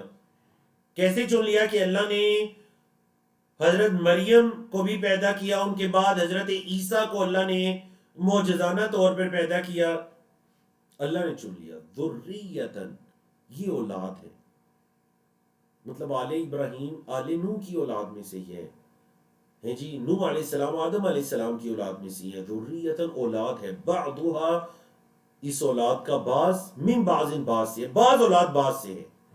واللہ سمیع علیم، اور اللہ سننے والا علم رکھنے والا ہے. یہ بعض اولاد بعض سے اور اللہ سننے والا علم رکھنے والا ہے. اذ قالت امرأۃ عمران، جب کہا عمران کی بیوی نے. اللہ، اور اس سے کون مراد ہے؟ اس سے مراد حضرت مریم کی والدہ ہے. اس سے مراد حضرت مریم کی والدہ ہے. جب کہا عمران کی بیوی نے، مراد حضرت مریم کی والدہ. کیا کہا جی؟ ربی، اے میرے رب، انی نذرت لک ما فی بطنی، اے اللہ جو میرے بطن میں ہے میں اس کی نظر مانتی ہوں. اے اللہ جو میرے بطن میں ہے میں اس کی نظر مانتی ہوں. حنہ بنت فاقود، حنہ بنت فاقود مختلف تاریخی روایات میں ان کا نام آیا ہے، حضرت مریم کی والدہ کا. انہوں نے کہا اللہ جو میرے بطن میں ہے میں اس کی نظر مانتی ہوں. محررن، کہ وہ آزاد ہے، مطلب ہے اللہ تیری راہ میں اس کو، تیری راہ میں قربان کرنے کی میں نظر مانتی ہوں کہ اللہ وہ تیرے دین کا خادم ہوگا. فتقبل منی، اے اللہ مجھ سے تو یہ قبول کر لے، اے اللہ مجھ سے تو قبول کر لے. انک انت السمیع العلیم، بے شک تو سننے والا علم رکھنے والا ہے. اب کیا ہوا؟ امید تو یہ لگائی بیٹھی تھی کہ اللہ بیٹا دے گا، اسے اللہ کی راہ میں آزاد کر دوں گی، اللہ کی دین کے لیے، اللہ پر ایمان لانے میں، اللہ کے دین کی خدمت کرنے میں. فلما، پس جب، وضعتها، انہوں نے وضع کیا، جب انہوں نے جنا، قالت، کہنے لگی، ربی، اے میرے رب، انی وضعتها انثى، میں نے تو اس کو مؤنث جنا ہے، اے میرے رب میں نے تو اس کو مؤنث جنا ہے. واللہ اعلم، اور اللہ زیادہ جانتا تھا، بما وضعت، جو اس نے جنا، جو کچھ انہوں نے جنا اللہ تو زیادہ جانتا تھا. وَلَيْسَ الذَّكَرُ كَالْأُنثَى، اور مذکر مؤنث کی طرح تو نہیں ہے. کہنے لگے اللہ مذکر مؤنث کی طرح تو نہیں ہے. وَإِنِّي سَمَّيْتُهَا مَرْيَمَ، اور اے اللہ میں اس کا نام مریم رکھتی ہوں. وَإِنِّي، اور بے شک میں، سَمَّيْتُهَا، میں اس کا نام رکھتی ہوں، مریم، مریم. وَإِنِّي أُعِيذُهَا، اور بے شک میں اس کو پناہ میں دیتی ہوں، بیکا، تیری، اے اللہ میں اس کو تیری پناہ میں دیتی ہوں، اپنی بیٹی مریم کو اللہ تیری پناہ میں دیتی ہوں. وَذُرِّيَّتَهَا، اور اس کی اولاد کو بھی، مِنَ الشَّيْطَانِ الرَّجِيمِ، شیطان مردود سے، اے اللہ شیطان مردود سے میں مریم کو اور اس کی اولاد کو تیری پناہ میں دیتی ہوں. فَتَقَبَّلَهَا رَبُّهَا بِقَبُولٍ، حسن فتقبلها، پس قبول کیا انہیں ربها ان کے رب نے بقبول حسن، بڑے اچھے سے قبول کرنا، بڑے اچھے سے قبول کرنا، ان کے رب نے ان کو قبول کر لیا.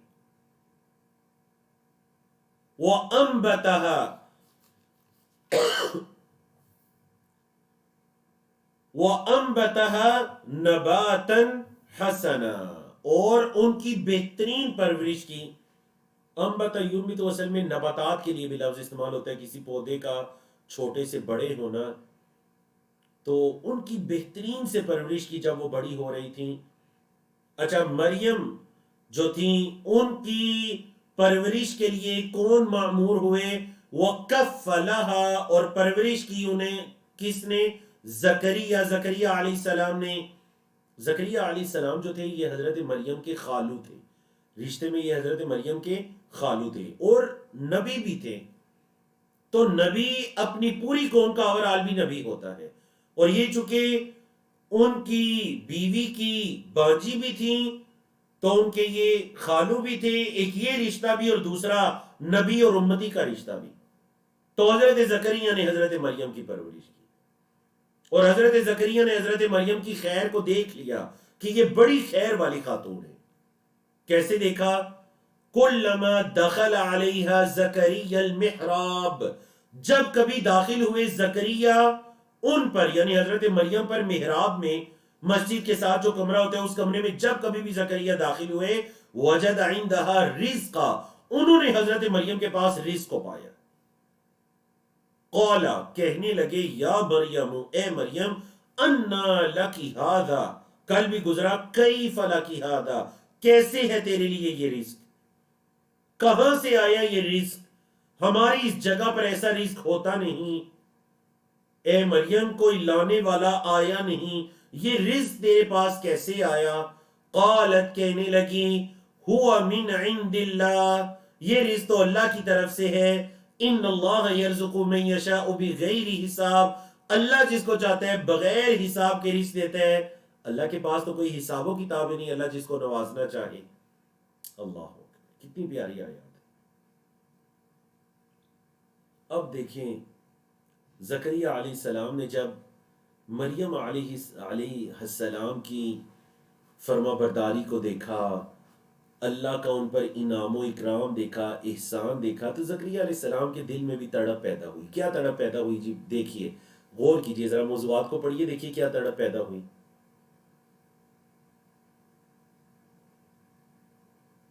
ہنالک دعا زکریا رب، اس موقع پر آ کر زکریا علیہ السلام نے اپنے رب کو پکارا، اپنے رب سے دعا کی. کیا دعا کی جی؟ قالا، کہنے لگے، ربی ہب لی من لدنک ذریۃ طیبہ، ربی، اے میرے رب، ہب لی، عطا کر مجھے، من لدنک، اپنی طرف سے، ذریۃ طیبہ، پاک اولاد، انک سمیع الدعاء، اے اللہ بے شک تو دعا کو سننے والا ہے. تو اے اللہ تو مریم کو اگر بغیر کسی سبب کے ایک کرامت کے طور پر اگر اسے رزق عطا کر سکتا ہے تو اے اللہ مجھے بھی تو نیک اولاد عطا کر دے، پاک اولاد عطا کر دے. اللہ نے سن لی دعا، اللہ نے زکریا علیہ السلام کی دعا کو سن لیا. فنادتہ الملائکۃ، پکارا انہیں فرشتوں نے. فا، پس، نادت، پکارا ہو انہیں، زکریا کو، الملائکۃ، فرشتوں نے. کب پکارا؟ وَهُوَ قَائِمٌ، اور وہ کھڑے تھے، یصلی فی المحراب، محراب میں وہ نماز پڑھ رہے تھے. کیا پکارا فرشتوں نے؟ فرشتوں نے کہا، ان اللہ یبشرک بیحییٰ، اے زکریا، اللہ آپ کو یحییٰ کی بشارت دیتا ہے. ان اللہ، یہ کہ اللہ، یبشرک، بشارت دیتے ہیں آپ کو، بیحییٰ، یحییٰ کی، مصدقاً، وہ تصدیق کرنے والا ہوگا، بکلمۃ من اللہ، اللہ کے کلمے کی، وسید، اور سردار ہوگا، وحصوراً، اور اپنے آپ پر بڑا کنٹرول کرنے والا، اپنے آپ کو روکنے والا ہوگا، ونبیًا، اور نبی ہوگا، من الصالحین، صالحین میں سے. نہ صرف بیٹے کی بشارت سنائی بلکہ ذریۃ طیبہ، جو اللہ کی مخلوقات میں سے سب سے اشرف مخلوق انسان اور انسانوں میں سے سب سے اللہ کے مقربین انبیاء اور رسول، تو اللہ نے نہ صرف بیٹے کی خوشخبری سنائی بلکہ نبی بیٹے کی خوشخبری سنا دی۔ اللہ اکبر، اللہ اکبر۔ قال، زکریا علیہ السلام کہنے لگے، ربی، اے میرے رب، انا یکون لی غلام، انا کیفا کے معنی میں کیسے ہوگا میرا لڑکا، انا یکون کیسے ہوگا لی میرے لیے غلام لڑکا، اے اللہ دعا تو میں نے کر دی، میرا لڑکا کیسے ہوگا؟ وقد بلغنی الکبر، دو سبب بتائے، پہلا یہ بتایا وقد بلغنی الکبر، اے اللہ مجھے بڑھاپا پہنچ چکا ہے، اے اللہ مجھے بڑھاپا پہنچ چکا ہے۔ اللہ پہلا تو یہ بات ہے کہ میں اب اس بڑھاپے کی عمر میں پہنچ چکا ہوں، تو اے اللہ میری اولاد اس عمر میں پہنچ کر کہاں سے ہوگی؟ سمجھ آئی جی؟ پہلا تو یہ بتایا، اے اللہ میری اولاد کیسے ہوگی، یہ پہلا سبب ہے۔ اور دوسرا سبب کیا بتایا جی؟ لکھ کر بتائیے، دوسرا سبب انہوں نے کیا بتایا؟ دوسرا سبب انہوں نے کہا کہ وَامْرَأَتِي عَاقِرٌ، کیا مطلب ہے جی عاقر کا؟ کہ جو میری جو زوجہ ہے، میری بیوی ہے، وہ تو بانجھ ہے، تو اے اللہ یہ کیسی خوشخبری ہے؟ میں بڑھاپے میں پہنچ چکا ہوں، اولاد کے قابل نہیں رہا، بیوی میری بانجھ ہے، میری اولاد کیسی ہوگی، میرا لڑکا کیسی ہوگا غلام؟ قال، اللہ نے فرمایا کذالک اللہ یفعل، ایسے ہی اللہ کرتا ہے، ما یشاء، جو وہ چاہتا ہے، ایسے ہی اللہ کرتا ہے جیسے وہ چاہتا ہے۔ یہ وہی مضمون ہے جو سورۃ مریم کی ابتدا میں بھی ہے۔ قال، حضرت زکریا علیہ السلام نے پھر دعا کی، رب اجعل لی آیہ، اے میرے رب میرے لیے کوئی نشانی بنا دے۔ قال، اللہ نے فرمایا آیتک، اے زکریا تیری نشانی یہ ہوگی، اللہ تکلم الناس ثلاثۃ ایام، کہ 3 دن تک تو لوگوں سے بات نہیں کر سکے گا، الا رمزا، مگر اشارے کنائے سے۔ اے زکریا یہ نشانی پوری تب ہوگی جب تجھے بات کرنے سے تو روک دیا جائے گا، 3 دن تک تو کسی سے بات نہیں کر سکے گا سوائے اشارے کی۔ وَذْكُرْ رَبَّكَ، اپنے رب کا ذکر کرنا، کثیراً بہت زیادہ، وَسَبِّحْ بِالْعَشِيِّ وَالْإِبْكَارِ، اور شام صبح اللہ کی تسبیح بیان کرنا، بولے صبح شام اللہ کی تسبیح بیان کرنا۔ تو دیکھیں ڈاکٹرز نے کہہ دیا جی اولاد نہیں ہو سکتی، عورت کے اندر یہ مسئلہ ہے، مرد کے اندر یہ مسئلہ ہے، کوئی جتنی بھی بیماری ہو جائے، مسئلہ ہو جائے، وہ رب کی رحمت سے، وہ رب کی قبولیت سے تو بڑا مسئلہ نہیں ہے۔ حضرت زکریا علیہ السلام جیسا یقین دل میں بٹھا کر اللہ سے دعا کیا کرے، اور یہی دعا کیا کرے حضرت زکریا علیہ السلام کی دعا جو شروع ہوتی ہے ربی سے، ربی حب لی من لدنک ذریۃ طیبہ، ربی حب لی من لدنک ذریۃ طیبہ انک سمیع دعا، اے اللہ مجھے پاک اولاد عطا کر، نیک صالح اولاد عطا کر، بے شک تو دعا سننے والا ہے۔ تو جیسے رب نے زکریا کی سنی، رب ضرور سنتا ہے۔ وَإِذْ قَالَتِ الْمَلَائِكَةُ، اور جب کہا فرشتوں نے، یا مریم، اے مریم، ان اللہ اصطفاکی، بے شک اللہ نے تجھے چن لیا ہے، وطہرکی، اور اللہ نے تجھے پاک کر دیا ہے، واصطفاکی، اور اللہ نے تجھے چن لیا ہے، علی نساء العالمین، تمام جہاں کی عورتوں پر۔ اے مریم اللہ نے تجھے چن لیا ہے، پاک کیا ہے، تمام جہاں کی عورتوں پر اللہ نے تجھے فوقیت عطا کی، اللہ نے تجھے چن لیا۔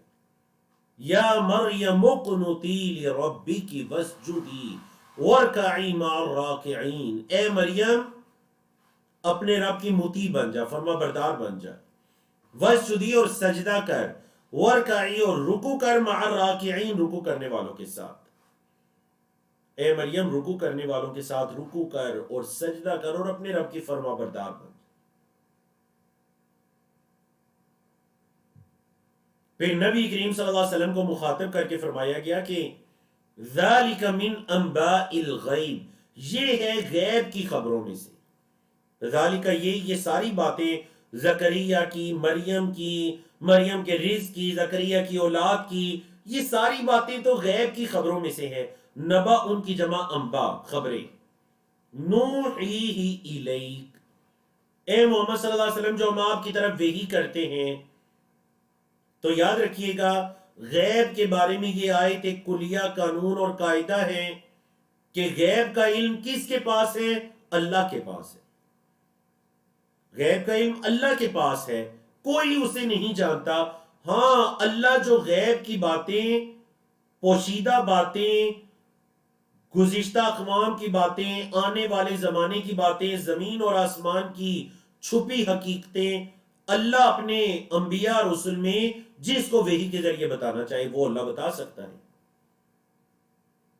تو یہ ہے غیب کی خبروں میں سے. نوحیہ، ہم انہیں وحی کرتے ہیں، الیکا، آپ کی طرف.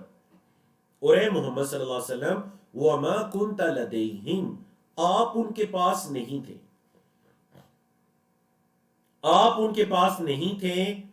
اذ یلقون اقلامہم، جب وہ اپنی قلموں کو ڈال رہے تھے، مطلب قرآن اندازی وغیرہ کر رہے تھے. ایہم یکفل مریم، کہ مریم کی کفالت کون کرے گا. تو اے محمد صلی اللہ علیہ وسلم اس وقت آپ تو ان کے پاس نہیں تھے.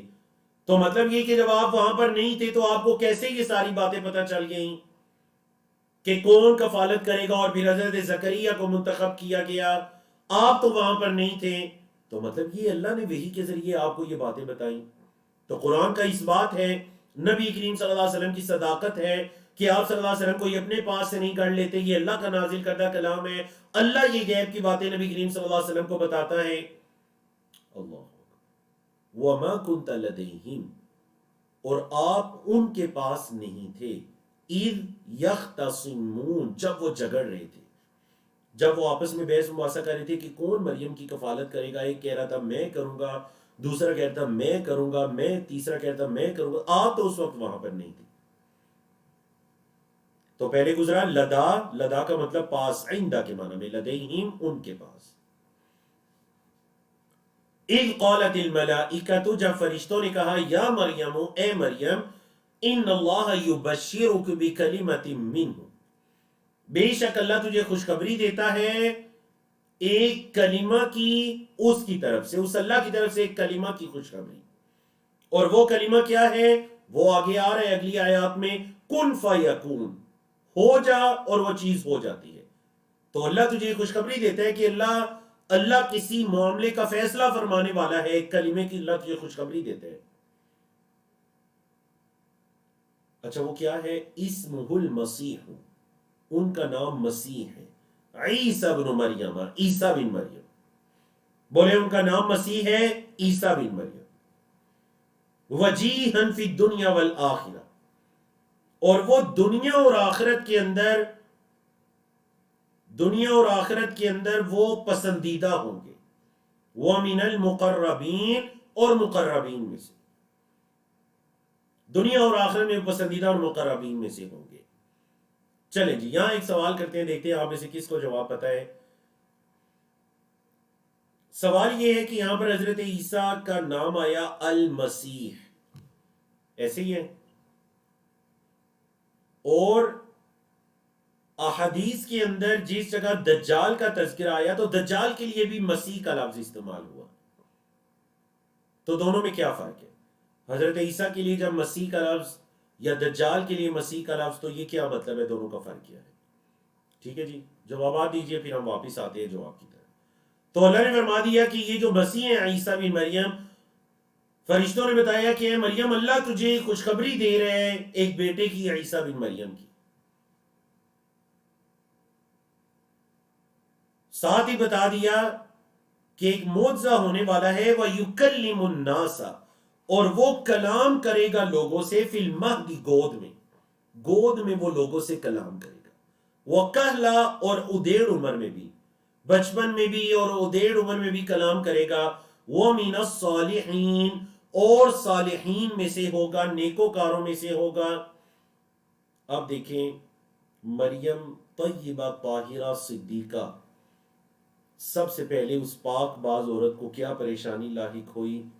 قالت، کہنے لگیں، ربی، اے میرے رب، انا یکون لی ولد، کیسے ہوگا میرا لڑکا، ولم یمسسنی بشر، کسی انسان نے مجھے نہیں چھوا، اے اللہ میرا لڑکا کیسے ہوگا، کسی انسان نے مجھے نہیں چھوا۔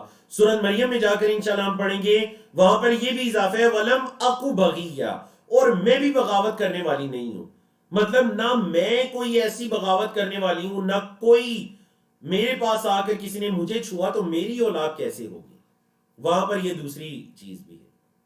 قال، اللہ نے فرمایا، کذالک اللہ، ایسے ہی اللہ، یخلق، پیدا کرتا ہے، ما یشاء، جو وہ چاہتا ہے، بالکل جیسا جواب حضرت زکریا کو دیا گیا تھا۔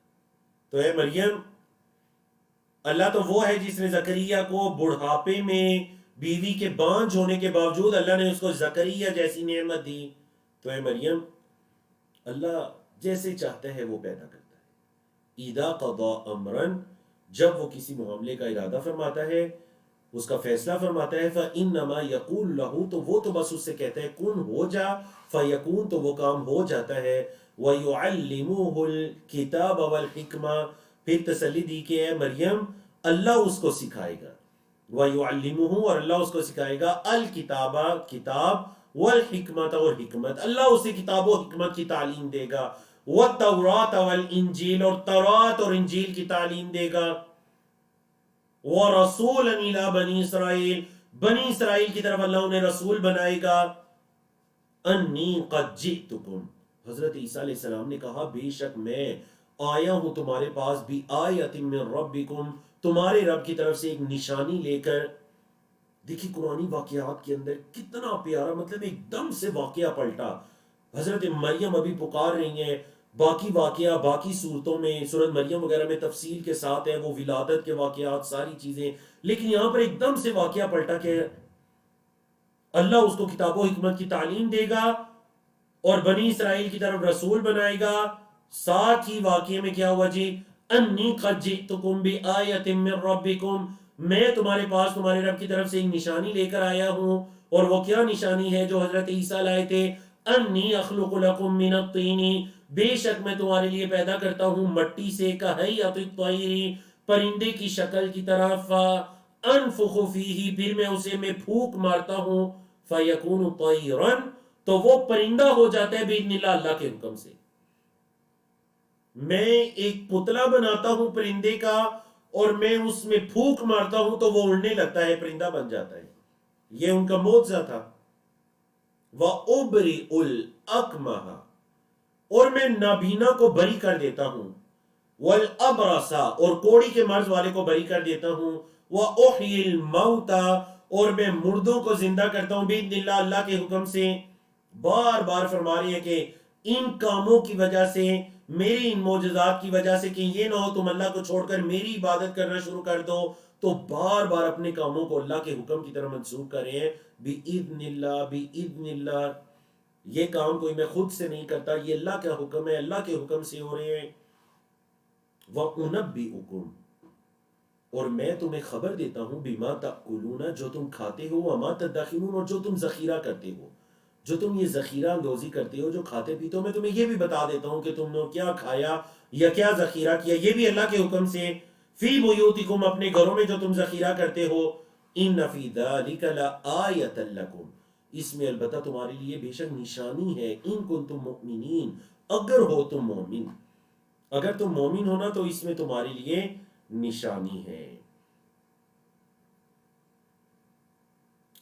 وَمُصَدِّقًا لِمَا بَيْنَ يَدَيَّ، اور تصدیق کرنے والا اس کی جو مجھ سے پہلے ہے، بین یدیہ مطلب جو مجھ سے پہلے تورات وغیرہ ہے، زبور ہے، دیگر آسمانی کتابیں، میں ان کی تصدیق کرنے والا ہوں، من التوراتی، تورات میں سے، وَلِأُحِلَّ لَكُمْ، اور تاکہ میں تم پر حلال کروں، کیا، بَعْضَ الَّذِي حُرِّمَ عَلَيْكُمْ، بعض وہ جو تم پر حرام کیا گیا ہے، بعض وہ جو تم پر حرام کیا گیا ہے میں وہ تم پر حلال کروں۔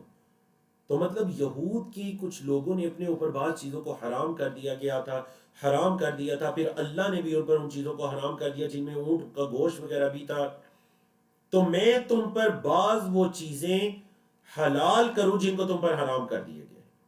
وَجِئْتُكُمْ، اور میں لایا ہوں تمہارے پاس بھی آیات من ربکم، تمہارے رب کی طرف سے ایک نشانی. جا یجیو کا مطلب ہوتا ہے آنا، لیکن جب جا چیپٹر کے بعد با آ جاتا ہے تو اس کا مطلب ہوتا ہے لانا. وجئتکم، اور میں لایا ہوں تمہارے پاس تمہارے رب کی طرف سے ایک نشانی. فاتقوا اللہ، اللہ سے ڈرو. واطیعون، اور میری اطاعت کرو. نون کے بعد یا بھی تھا جو گر گیا. اطیعونی، اللہ سے ڈرو، میری اطاعت کرو. ان اللہ، بے شک اللہ، ربی، میرا بھی رب ہے، وربکم، اور تمہارا بھی رب ہے. بے شک اللہ میرا اور تمہارا رب ہے. فاعبدوا، پس اس کی عبادت کرو. ھذا صراط مستقیم، یہ ہے صراط مستقیم. اسے ایک اللہ کی عبادت کرو، یہ ہے سیدھا راستہ، صراط مستقیم. چلیے جی، اب آتے ہیں جو سوال آپ سے پوچھا گیا کہ لفظ مسیح کا استعمال ہوا حضرت عیسیٰ کے لیے بھی اور دجال کے بھی، تو دونوں میں فرق ہے. دیکھتے ہیں آپ میں سے کس کا جواب درست ہے. اچھا، آدھا جواب دیا بعض لوگوں نے، میں کوشش کرتا ہوں کوئی پورا جواب مل جائے.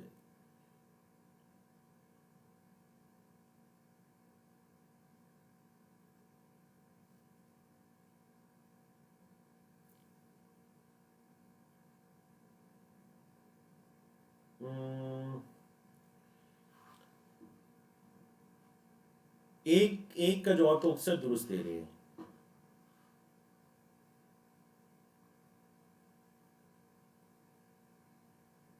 بہت سے لوگ ہیں جن کا ایک جواب درست ہے، لیکن دونوں جواب ایک میسج میں آپ نے درست دینے تھے.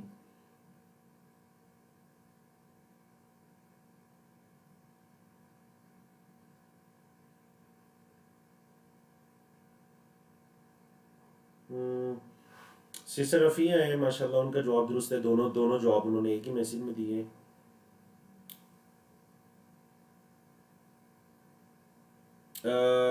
حلا ترک ہے، حلا ترک ہے ماشاءاللہ، آپ کا جواب درست ہے.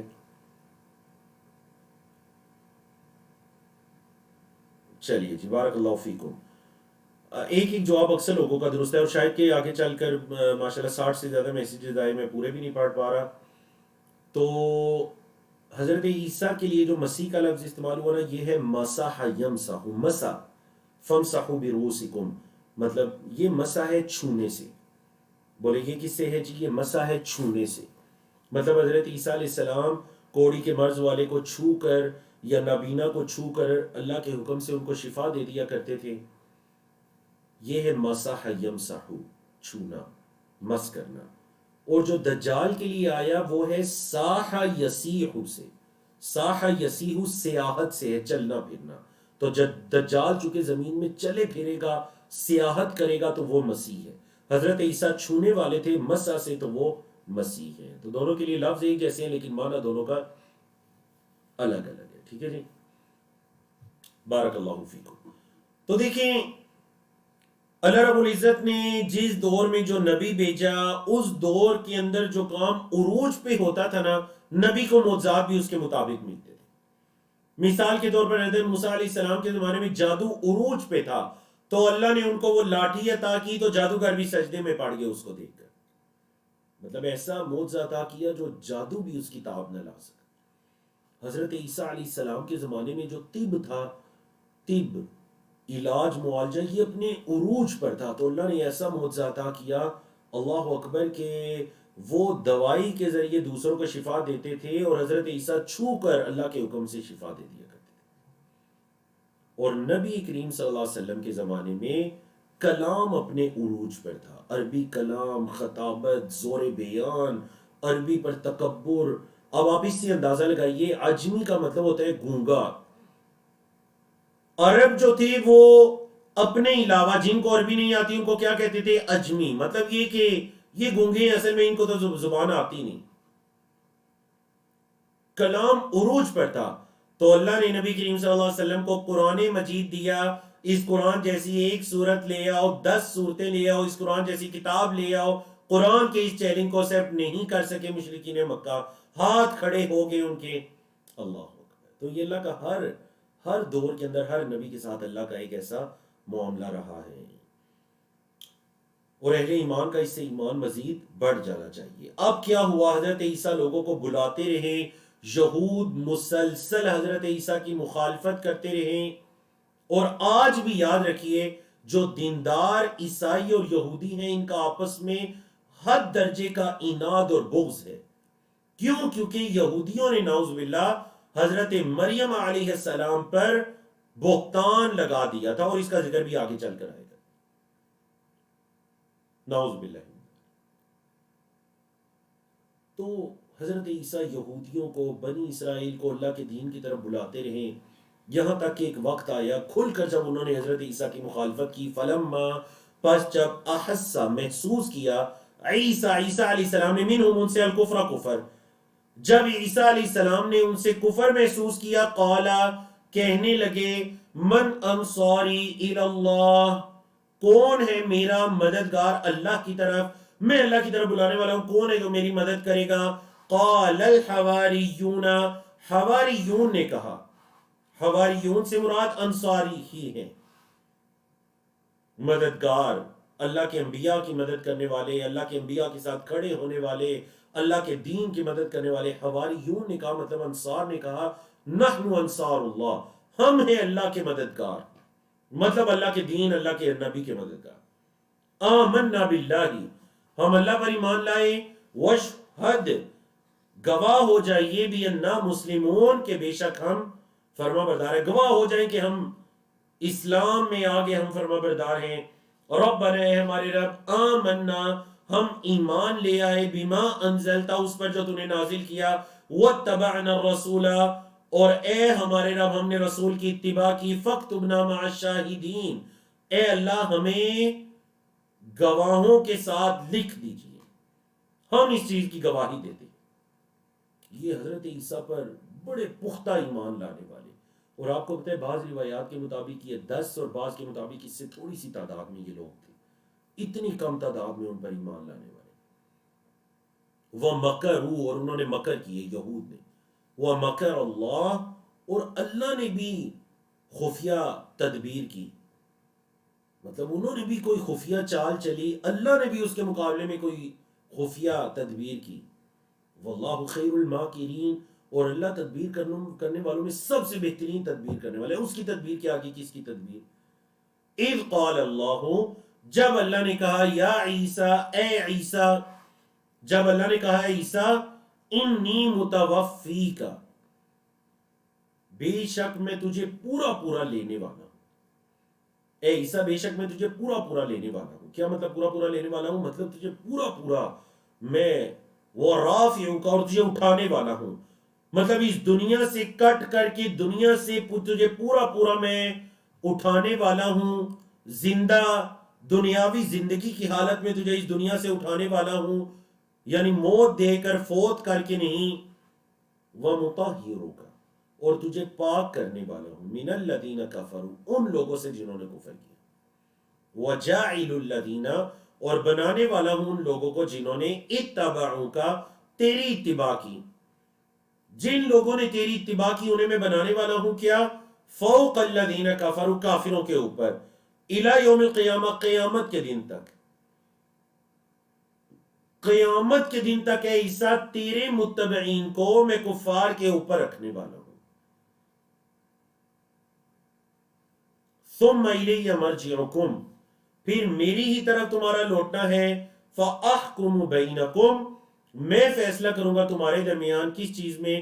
فیما کنتم فیہ تختلفون، اس کے اندر جس میں تم اختلاف کرتے تھے، جس میں تم اختلاف کرتے تھے، میں اس میں تمہارے درمیان فیصلہ کرنے والا ہوں۔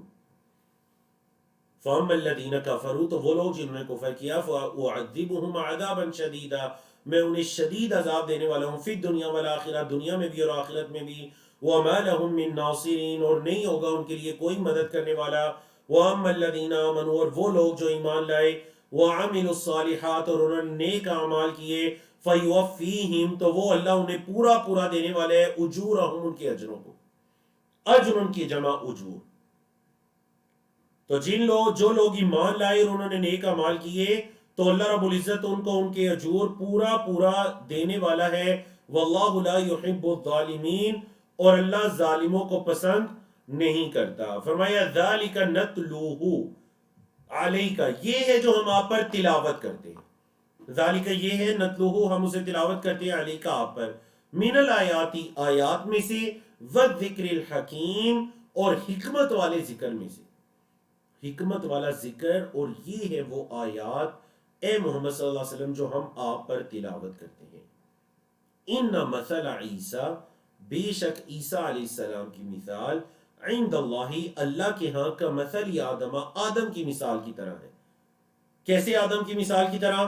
خلقہ من تراب، اللہ نے اس کو مٹی سے پیدا کیا.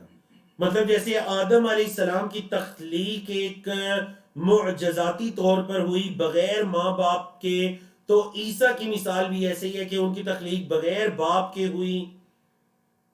ثم قال له، پھر اللہ نے اس سے کہا، اس مٹی سے کہا، کن ہو جا، فیکون تو وہ ہوگی. الحق من ربک، آپ کے رب کی طرف سے حق ہے. فلا تکن من الممترین، آپ شک کرنے والوں میں سے نہ ہو جائے. یہ آپ کے رب کی طرف سے حق ہے، آپ صلی اللہ علیہ وسلم شک کرنے والوں میں سے نہ ہو جائیں. فمن حاجک، پس جو آپ سے جھگڑے، فیہ اس بارے میں، حضرت عیسیٰ کے بارے میں، اور یہ جو باتیں پیچھے کی گئیں ساری حق پر مبنی باتیں تھیں، اگر کوئی اس کے بعد بھی آ کر آپ کے سامنے حجت کرے، اپنے دلائل دے، آپ سے جھگڑنے کی کوشش کرے، تو یہ جو آیت کریمہ ہے نا، آیت 61، اس سے مباہلہ کا اس بات ہوتا ہے. مباہلہ، مباہلہ کس کو کہتے ہیں جی؟ مباہلہ اس کو کہتے ہیں کہ جب دو گروہ یا فریقین وہ کسی نتیجے پر نہیں پہنچ رہے ہوں حق و باطل کے اندر، تو وہ آپس میں مباہلہ کر لیں کہ اللہ ہم میں سے جو جھوٹا ہے اس پر اللہ کی لعنت ہو. تو نبی کریم صلی اللہ علیہ وسلم نے اس آیت کریمہ کے نزول کے بعد وہ جو نجران سے عیسائیوں کا وفد آیا تھا ان کو دعوت دی، اور آگے چل کر بھی دعوت آ رہی ہے، اور اگر نہیں مانتے تو پھر مباہلہ کر لو، تم سچے ہو یا ہم سچے. تو جو آپ سے بحث مباحثہ کرے، جھگڑے، علم آ جانے کے بعد، فقل تو کہہ دیجئے، تعالو آ جاؤ، ندعو ابناءنا ہم بلاتے ہیں اپنے بیٹوں کو، وابناءکم اور تمہارے بیٹوں کو، ونساءنا اور اپنی عورتوں کو، ونساءکم اور تمہاری عورتوں کو، وانفسنا اور اپنے آپ کو، وانفسکم اور تمہیں، مطلب بیویوں کو، اولادوں کو، اہل و عیال کو، سب کو جمع کرتے ہیں. ثم نبتہل، پھر ہم مباہلہ کرتے ہیں. فنجعل تو ہم بناتے ہیں، لعنت اللہ اللہ کی لعنت، علی الکاذبین جھوٹوں پر، جھوٹوں پر اللہ کی لعنت رکھ دیتے ہیں. ان ھذا لہو القصص الحق، قصص کا مطلب بیان، بے شک یہ ہے وہ سچا بیان، حق کا بیان. وما من الہ الا اللہ، اور نہیں ہے کوئی معبود سوائے اللہ کے. وَإِنَّ اللَّهَ، اور بے شک اللہ، لَهُ العزیز الحکیم، البتہ وہ غالب حکمت والا ہے.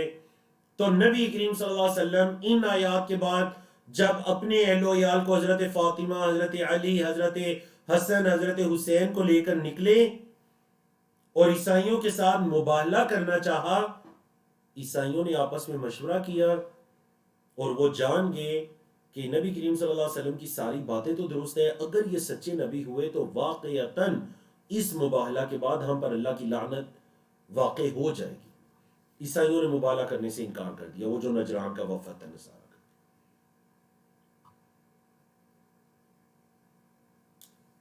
تو اللہ نے فرمایا فَإِن تَوَلَّوْا، اگر وہ نہ آئیں، مباہلہ نہ کریں، وہ پھر جائیں. فَإِن تَوَلَّوْا، اگر وہ پھر جائیں تو کیا ہے؟ فَإِنَّ اللَّهَ عَلِيمٌ بِالْمُفْسِدِينَ، تو اللہ رب العزت فساد کرنے والوں کو خوب جانتا ہے، اچھا علم رکھتا ہے اللہ فساد کرنے والوں کو. اب دیکھیے اگلی آیات کے اندر نصارہ کو دین اسلام کی دعوت ہے، دعوت توحید ہے. قل کہہ دیجئے، یا اہل الکتابی، اے کتاب والو، اے اہل کتاب، تعالو آ جاؤ. کہاں آنا ہے؟ الی کلمۃ، اس بات کی طرف، سواء بیننا و بینکم، جو ہمارے اور تمہارے درمیان برابر ہے. اے اہل کتاب ذرا اس بات کی طرف آ جاؤ. چلو اگر اسلام قبول نہیں بھی کرتے تو کم از کم اس چیز پر تو اتفاق کرو جو ہمارے تمہارے درمیان ایک جیسی ہے، اور وہ کیا ہے؟ اللہ نعبد الا اللہ، یہ کہ نہیں ہم عبادت کریں گے سوائے اللہ کے علاوہ کسی کی عبادت نہیں کریں گے، وَلَا نُشْرِكَ بِهِ شَيْئًا، اور اللہ کے ساتھ کسی کو شریک نہیں ٹھہرائیں گے، وَلَا يَتَّخِذَ بَعْضُنَا، اور نہیں بنائیں گے ہمارے بعض کو اربابا من دون اللہ کے علاوہ رب۔ تین چیزوں پر اتفاق کر لو جو تمہاری شریعت میں بھی ہیں، ہماری شریعت میں بھی ہیں۔ اللہ کے علاوہ ہم کسی کی عبادت نہیں کریں گے، اللہ کے ساتھ کسی کو شریک نہیں ٹھہرائیں گے، اور ہمارے بعض کو رب نہیں بنائیں گے۔ تو کیا مطلب رب نہیں بنائیں گے؟ مطلب یہ کہ حلال و حرام میں اللہ کی مانی جائے گی، اللہ کے نظام کی مانی جائے گی، ایک دوسرے کے پیچھے لگ کر حلال کو حرام یا حرام کو حلال نہیں کیا جائے گا۔ مطلب شریعت سازی کا اختیار بھی اللہ کا ہے، ہمارے بعض کو رب نہیں بنائیں گے۔ تو یہ تین چیزیں ان کے سامنے رکھی گئی۔ فَإِن تَوَلَّوْا، پس اگر وہ پھر جائیں، فَقُولُوا، تو کہہ دیجئے، اشہدوا، تم گواہ ہو جاؤ، بِأَنَّا مسلمون، کہ ہم تو مسلمان ہیں، ہم تو مطیع فرما بردار ہیں۔ تم اگر پھر بھی جاتے ہو، ان باتوں کی طرف نہیں آتے، تو دیکھیں نصارہ کس طرح ان باتوں کی طرف آ سکتے تھے؟ وہ تو نعوذ باللہ حضرت عیسیٰ کو اللہ کا بیٹا کہتے ہیں، ان کی عبادت کیا کرتے تھے، وہ کس طرح ایک اللہ کی عبادت کی طرف آ سکتے تھے؟ یا اہل الکتاب، اہل کتاب، لم تحاجون فی ابراہیم، ابراہیم کے بارے میں کیوں جھگڑتے ہو علیہ السلام؟ کیسے جھگڑتے تھے اس کا ذکر آگے آ رہا ہے۔ یہودی کہتے تھے حضرت ابراہیم یہودی ہیں، نصارہ کہتے تھے حضرت ابراہیم نصارہ ہیں۔ اللہ نے مسئلہ ہی حل کر دیا، اللہ نے فرمایا وَمَا أُنزِلَتِ التَّوْرَاتُ وَالْإِنجِيلُ، اور نہیں نازل کی گئی تورات اور انجیل الا من بعد، مگر ان کے بعد۔ مطلب یہ دونوں آسمانی کتابیں حضرت ابراہیم کے بعد اتری ہیں، تو تم کیوں جھگڑنا شروع ہو گئے ہو کہ وہ تورات کے مطابق تھے، یہودی تھے یا عیسائی تھے؟ افلا تعقلون، عقل نہیں رکھتے تم؟ ہا انتم ہؤلاء حاججتم، تم تو وہی ہو نا جنہوں نے بحث مباحثہ کیا تھا، فی ما لکم بہ علم، جس کا تمہارے پاس علم تھا، اس میں، فیما اس میں جو کہ لکم تمہارے لیے بھی اس کا علم تھا، جس چیز کا تمہیں علم تھا تم تو اس میں بھی جھگڑے تھے۔ فَلِمَ تُحَاجُّونَ، تو کیوں تم جھگڑتے ہو، فیما اس میں جس کا لیس لکم بہ علم، جس کا تمہیں کوئی علم ہی نہیں ہے۔ چلو پہلے تم جھگڑے جس کا تمہیں علم تھا، تم نے پھر بھی اختلاف کیا، اب اگر ایک چیز کا تمہارے پاس علم ہی نہیں ہے تو پھر کیوں تم اس میں جھگڑ رہے ہو؟ واللہ یعلم، اور اللہ جانتا ہے، وانتم لا تعلمون، اور تم نہیں جانتے۔ اللہ جانتا ہے اور تم نہیں جانتے۔ پھر اللہ نے بتا دیا ما کان ابراہیم یہودیا ولا نصرانی، ابراہیم علیہ السلام یہودی یا عیسائی نہیں تھے، ولیکن کان حنیفا مسلما، لیکن وہ تو اللہ کے فرما بردار یکسو تھے، وما کان من المشرکین، اور وہ مشرکوں میں سے نہیں تھے۔ ان اول الناس بابراہیم، بے شک لوگوں میں سب سے زیادہ ابراہیم علیہ السلام کا حق رکھنے والا، عیسائی کہتے تھے جی وہ عیسائی ہیں، یہودی کہتے تھے وہ، تو اللہ نے فرمایا ابراہیم علیہ السلام کے سب سے زیادہ حقدار کون ہے؟ للذین، البتہ وہ لوگ جنہوں نے اتبعوہ، حضرت ابراہیم کی اتباع کی۔ حضرت ابراہیم کے حقدار تو وہ ہیں جو حضرت ابراہیم کے متبع تھے، مطلب حضرت ابراہیم ایک اللہ کی عبادت کرنے والے تھے، اللہ کے دین پر چلنے والے تھے، اللہ کے دین کے لیے سب کو چھوڑنا پڑا، چھوڑ دیا۔ تو جو حضرت ابراہیم کی اتباع کرنے والے ہیں وہ حضرت ابراہیم کے نام لینے کا حق رکھتے ہیں۔ وَهَذَا النَّبِيُّ، اور یہ نبی یعنی حضرت محمد صلی اللہ علیہ وسلم، وَالَّذِينَ آمَنُوا، اور وہ لوگ جو ایمان لائے، وَاللَّهُ وَلِيُّ الْمُؤْمِنِينَ، اور اللہ مومنوں کا دوست ہے، بولے اللہ مومنوں کا دوست ہے۔ وَدَّتْ طَائِفَةٌ مِّنْ أَهْلِ الْكِتَابِ، اہل کتاب کے گروہ نے چاہا، لَوْ يُضِلُّونَكُمْ، کاش کہ وہ تمہیں گمراہ کر دے. اور یہ موضوع پہلے سورۃ البقرہ میں گزر چکا ہے. اہل کتاب کے گروہ نے چاہا کہ وہ تمہیں گمراہ کر دیں. وما یضلون، اور نہیں وہ گمراہ کرتے الا انفسهم، مگر اپنے آپ کو. وما یشعرون، اور انہیں تو شعور ہی نہیں ہے، انہیں تو عقل ہی نہیں ہے کہ اصل میں مسلمانوں کو نہیں گمراہ کر سکتے، وہ تو اپنے آپ کو مزید گمراہی کے دلدل میں لے کر جا رہے ہیں. یا اہل الکتابی، اے اہل کتاب، لم تکفرون بآیات اللہ، کیوں تم کفر کرتے ہو اللہ کی آیات کا، وانتم تشہدون، اور تم گواہ ہو. مطلب تمہاری کتابوں کے اندر نبی کریم صلی اللہ علیہ وسلم کے آنے کی بشارت، آپ صلی اللہ علیہ وسلم کے بارے میں علم، ہر چیز تو ہے، تو کیوں تم اللہ کی ان آیات کا انکار کرتے ہو، کفر کرتے ہو. یا اہل الکتاب، اہل کتاب، لم تلبسون الحق بالباطل، کیوں تم حق کو باطل کے ساتھ خلط ملط کرتے ہو. وتکتمون الحق، اور تم حق کو چھپاتے ہو. وانتم تعلمون، اور تم جانتے ہو، جانتے بوجھتے تم حق کو چھپاتے ہو.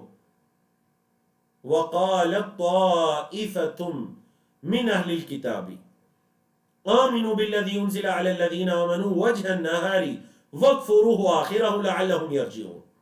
یہودیوں کی ایک بہت بڑی چال تھی. مدینہ میں جو رہنے والے یہود تھے، بنو قینقاع، بنو نذیر، بنو قریظہ، جن میں سے دو کو، بنو قینقاع اور بنو نذیر کو جلا وطن کیا گیا، اور بنو قریظہ کے مردوں کو قتل کر دیا گیا ان کی بد عہدی کی وجہ سے اور مسلمانوں کے خلاف مسلسل چالیں چلنے کی وجہ سے. یہ جو یہود کے گروہ تھے نا، انہوں نے مدینہ کے اندر، یہود بڑی سازشی کو، انہوں نے مدینہ کے اندر ایک چال چلی. اپنے لوگوں سے کہنے لگے کہ تم اس طرح کرو، صبح کے وقت جا کر مسلمانوں سے کہو کہ ہم اسلام لے آئیں، اور شام کے وقت میں اسلام سے مکر جاؤ، اسلام سے پھر جاؤ. اس طرح کیا ہوگا، تم بار بار جب اسلام قبول کرو گے اور اسلام سے پلٹو گے نا، تو اہل اسلام کے دل سے اسلام کی قدر و منزلت جاتی جائے گی، اور ہر بندہ سوچے گا کہ یہ یہودی دیکھے دین اسلام کو چھوڑ کر واپس پلٹ گئے، تو کوئی نہ کوئی بات ہے. مطلب یہ شکوک و شبہات پیدا کرنے کے لیے انہوں نے یہ چال چلی. یہ اس کا تذکرہ آیت نمبر 72 میں. وقالت طائفۃ، اور ایک گروہ نے کہا، من اہل الکتاب، اہل کتاب کے، اہل کتاب کے گروہ نے کہا، آمینو، ایمان لاؤ، بالذی، اس پر جو انزل، نازل کیا گیا، علی الذین آمنوا، ایمان والوں پر، وجہ النہاری، صبح کے وقت، دن کے ایک حصے میں ایمان لاؤ، وکفروہ، اور کفر کر دو اس کا، آخرہ، آخری حصے میں، لعلہم یرجعون، تاکہ وہ بھی لوٹے، تاکہ وہ مسلمان بھی اپنے دین سے واپس پلٹنا شروع ہو جائیں.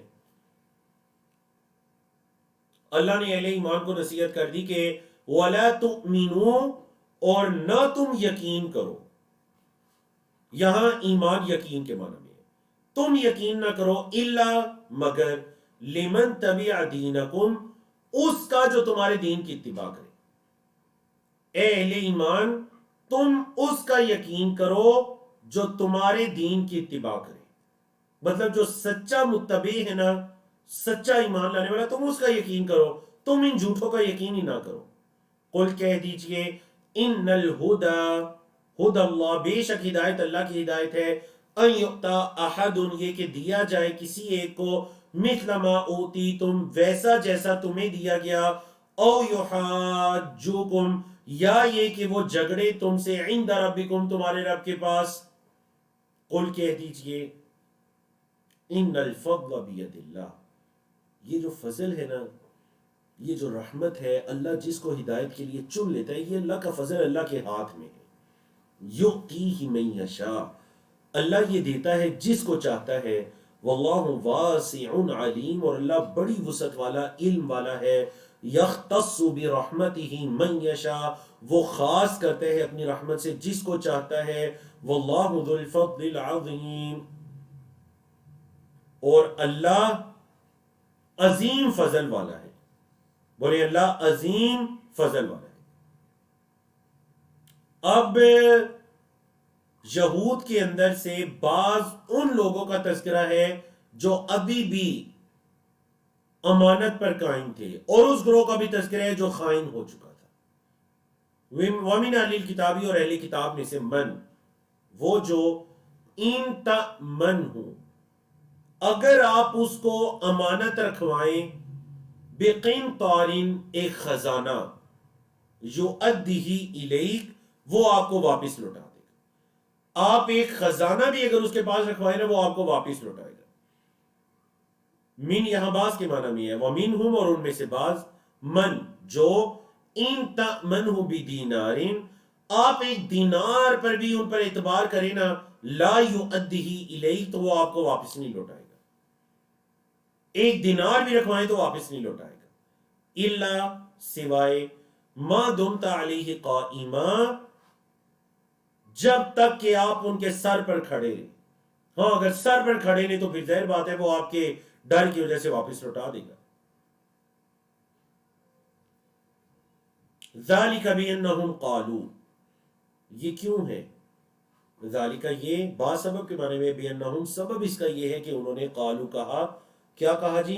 لیس علینا فی الامیین سبیل، نہیں ہے ہم پر امی میں، مطلب امیین میں جو ان پڑھ لوگ ہیں نا، نہیں ہے ہم پر ان لوگوں کے بارے میں، ان ان پڑھ جاہل لوگوں کے بارے میں سبیل، کوئی راستہ.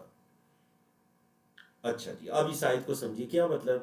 مطلب یہ کہ جو یہود تھے وہ اوس اور خزرج کے لوگوں کو، دیگر عرب کے لوگوں کو دھوکہ دیا کرتے، اور جب ان سے کہا جاتا کہ یہ تم انہیں دھوکہ دے رہے ہو، تو وہ کہتے اصل میں یہ جتنی بھی مخلوق ہے نا، انسان ہے نا، یہود کے علاوہ، یہ سب اصل میں ہماری خدمت کے لیے پیدا ہوئے ہیں. تو اگر ہم ان کا مال رکھ بھی لیں گے نا، تو یہ دھوکے کے زمرے میں نہیں آئے گا، بلکہ یہ کیا ہو جائے گا؟ یہ اصل میں ہمارا حق ہے جو ہم ان سے لے رہے ہیں. نعوذ باللہ من ذالک. جیسے کہتے تھے نا، نحن احباء اللہ، ہم اللہ کے پسندیدہ ہیں. نحن ابناء اللہ واحباء، ہم تو اللہ کے بیٹے اور اس کے پسندیدہ لوگ ہیں. کہا کرتے تھے ہم تو، آج جو ہم نے پڑھا، لن تمسنا النار الا ایاما معدود، ہمیں تو آگ بس چند دن چھوئے گی. تو اسی طرح انہیں یہ زعم بھی تھا کہ یہ جو امی ہے نا، جاہل لوگ، اصل میں اللہ نے ہمارے اوپر ان کا کوئی راستہ نہیں بنایا، مطلب یہ کوئی ہم پر دعویٰ نہیں کر سکتے اگر ہم ان کا مال کھا بھی لیں. وَيَقُولُونَ عَلَى اللَّهِ الْكَذِبَ، اللہ پر جھوٹ کہتے ہیں. وَهُمْ يَعْلَمُونَ، اور وہ جانتے ہیں، ان کو پتہ ہے کہ یہ بات ان کی اپنی من گڑت ہے، اس کا حقیقت سے کوئی تعلق نہیں ہے. بلا، کیوں نہیں؟ من اوفا، جو پورا کرے، بیعہدی، اپنے عہد کو، جو اپنے عہد کو پورا کرے، واتقا، اور ڈرے، فَإِنَّ اللَّهَ يُحِبُّ الْمُتَّقِينَ، تو بے شک اللہ متقین کو پسند کرتا ہے، اللہ متقین سے محبت کرتا ہے. ان الذین یشترون بعہد اللہ بعہد اللہ، بے شک وہ لوگ جو اللہ کے عہد کو خریدتے ہیں، وایمانہم، اور اپنی قسموں کو، ثمنا قلیلا، تھوڑے داموں میں. اللہ کے عہد کو اور اپنی قسموں کو تھوڑے داموں میں جو لوگ بیچ ڈالتے ہیں.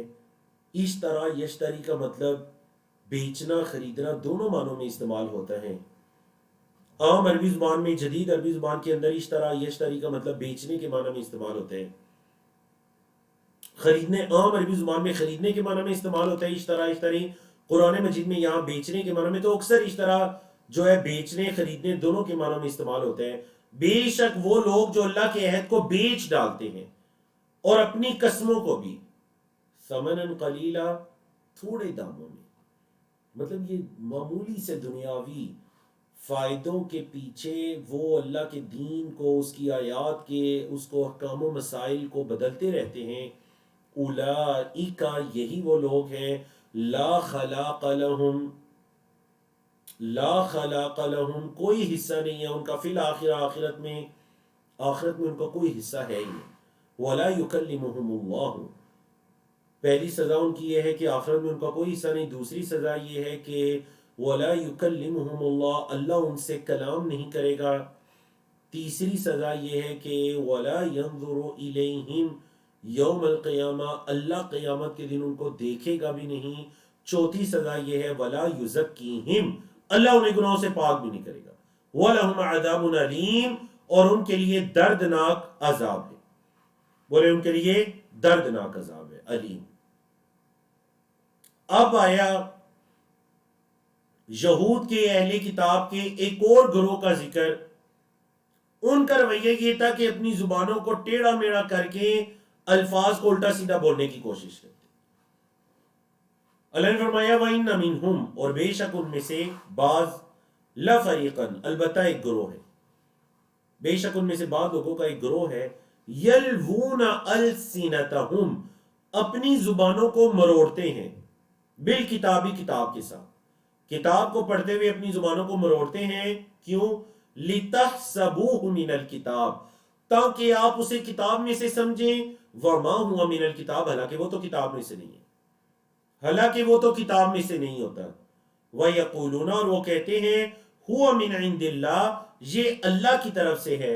وَمَا هُوَ مِنْ عِنْدِ اللَّهِ، اور یہ اللہ کی طرف سے نہیں ہوتا. وَيَقُولُونَ عَلَى اللَّهِ الْكَذِبَ، اور اللہ پر جھوٹ کہتے ہیں. وَهُمْ يَعْلَمُونَ، اور وہ جانتے ہیں. علم رکھنے کے باوجود اللہ کے بارے میں اپنی زبانوں کے ہیر پھیر سے اللہ کی طرف ایسی باتیں منسوب کرتے ہیں جن کا رب العالمین سے کوئی تعلق نہیں ہوتا. تو دیکھیں نصارہ نے یہ کہا تھا کہ نعوذ باللہ حضرت عیسیٰ جو ہے وہ اللہ کے بیٹے ہیں اور ہمیں حضرت عیسیٰ کی عبادت کرنی چاہیے. تو اللہ نے فرمایا ما کان لبشر، نہیں ہے کسی انسان کو، کسی بشر کو یہ زیب ان یؤتیہ اللہ، یہ کہ اللہ اس کو دے الکتاب، کتاب، والحکم، اور فیصلے کا اختیار، والنبوت، اور نبوت. مطلب کسی نبی کو یہ زیب نہیں دیتا کہ اللہ اسے کتاب، حکم، نبوت، یہ ساری چیزیں دے. ثم یقول للناس، پھر وہ لوگوں سے یہ کہتا پھرے، کونوا عبادا لی، کہ میرے بندے ہو جاؤ، من دون اللہ، اللہ کے علاوہ. ایسے نہیں ہو سکتا. ولیکن، اور لیکن، کونوا ربانیین، لیکن اصل بات نبی تو یہ کہتے ہیں کہ رب والے ہو جاؤ. بولے نبی کیا کہتے ہیں؟ ربانی ہو جاؤ. ربانیین مطلب رب والے. بما کنتم تعلمون الکتاب، بسبب اس کے جو تم کتاب کو سکھایا کرتے ہو، وبما کنتم تدرسون، اور جو تم کتاب کو پڑھا کرتے تھے، اس کے سبب تم رب والے ہو جاؤ. مطلب کسی نبی کو یہ زیب نہیں دیتا کہ وہ کہتا ہے پھر کہ میرے بندے بن جاؤ، میری عبادت کرنے لگو، یا اللہ کو چھوڑ کر میری عبادت، میرے ہی فرمان کو ماننے لگو، یا میری اطاعت کرنے لگو اللہ کے برخلاف.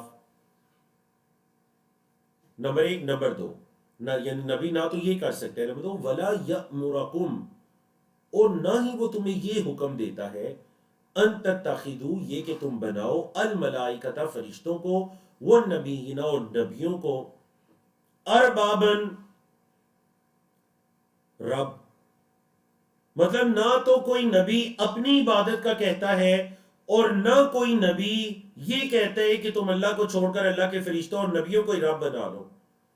ایأمرکم بالکفر، کیا وہ نبی تمہیں کفر کا حکم دے سکتا ہے؟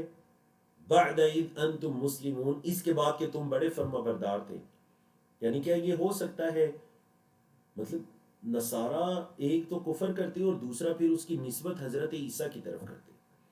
تو اللہ نے فرمایا کیا یہ ہو سکتا ہے کہ کوئی نبی تمہیں ایسے کفری اعمال کا حکم دے اور تم بڑے فرما بردار ہو، تم اسلام پر، اور نبی تمہیں اس طرح گمراہ کرے؟ کیا ایسا ممکن ہے؟ اللہ اکبر، کتنی زبردست دلیل ہے. وَإِذْ أَخَذَ اللَّهُ مِيثَاقَ النَّبِيِّينَ، اور جب اللہ نے تمام نبیوں سے یہ پختہ عہد لیا، لَمَا آتَيْتُكُم مِّن کتابٍ، یہ کہ جو میں تمہیں کتاب دوں گا، وَحِکْمَةٍ، اور حکمت دوں گا، ثُمَّ جَاءَكُمْ رَسُولٌ، پھر آئے گا تمہارے پاس ایک رسول، مُصَدِّقٌ لِمَا مَعَكُمْ، وہ تصدیق کرنے والا ہوگا اس کی جو تمہارے پاس ہے، لَتُؤْمِنُنَّ بِهِ، البتہ تم ضرور اس پر ایمان لاؤ گے، وَلَتَنْصُرُنَّ، اور البتہ تم ضرور اس کی مدد کرو گے. اللہ. تو اللہ رب العزت نے جس نبی رسول کو بھی بھیجا، یہ ہمارے نبی کریم صلی اللہ علیہ وسلم کی عظیم شان ہے، عظیم مرتبہ ہے کہ اللہ نے جس نبی رسول کو بھی بھیجا، اللہ نے اس سے یہ عہد لیا کہ اگر تمہارے زمانے میں بھی آخری نبی حضرت محمد صلی اللہ علیہ وسلم آ جاتے ہیں تو تم ان پر ایمان لے آؤ. لَتُؤْمِنُنَّ بِهِ وَلَتَنْصُرُنَّ. قَالَ أَأَقْرَرْتُمْ، فرمایا کہ کیا تم نے اقرار کیا تھا، وَأَخَذْتُمْ عَلَى ذَلِكُمْ إِسْرِي، اور اس چیز پر تم نے یہ عہد و پیما دیا تھا، مطلب اللہ کو یہ عہد و پیما تم نے دیا تھا. قالو، سب انبیاء نے کہا، سارے کے سارے انبیاء نے کیا کہا جی؟ اقررنا، ہاں ہم نے اقرار کیا. بولے سارے انبیاء نے کیا کہا کہ ہم نے اقرار کیا. قال، اللہ نے فرمایا فاشہدوا، گواہ ہو جاؤ، وانا معکم من الشاہدین، اور میں بھی تمہارے ساتھ، معکم تمہارے ساتھ، من الشاہدین گواہوں میں سے ہوں. تم بھی گواہ ہو جاؤ اور میں بھی تمہارے ساتھ گواہوں میں.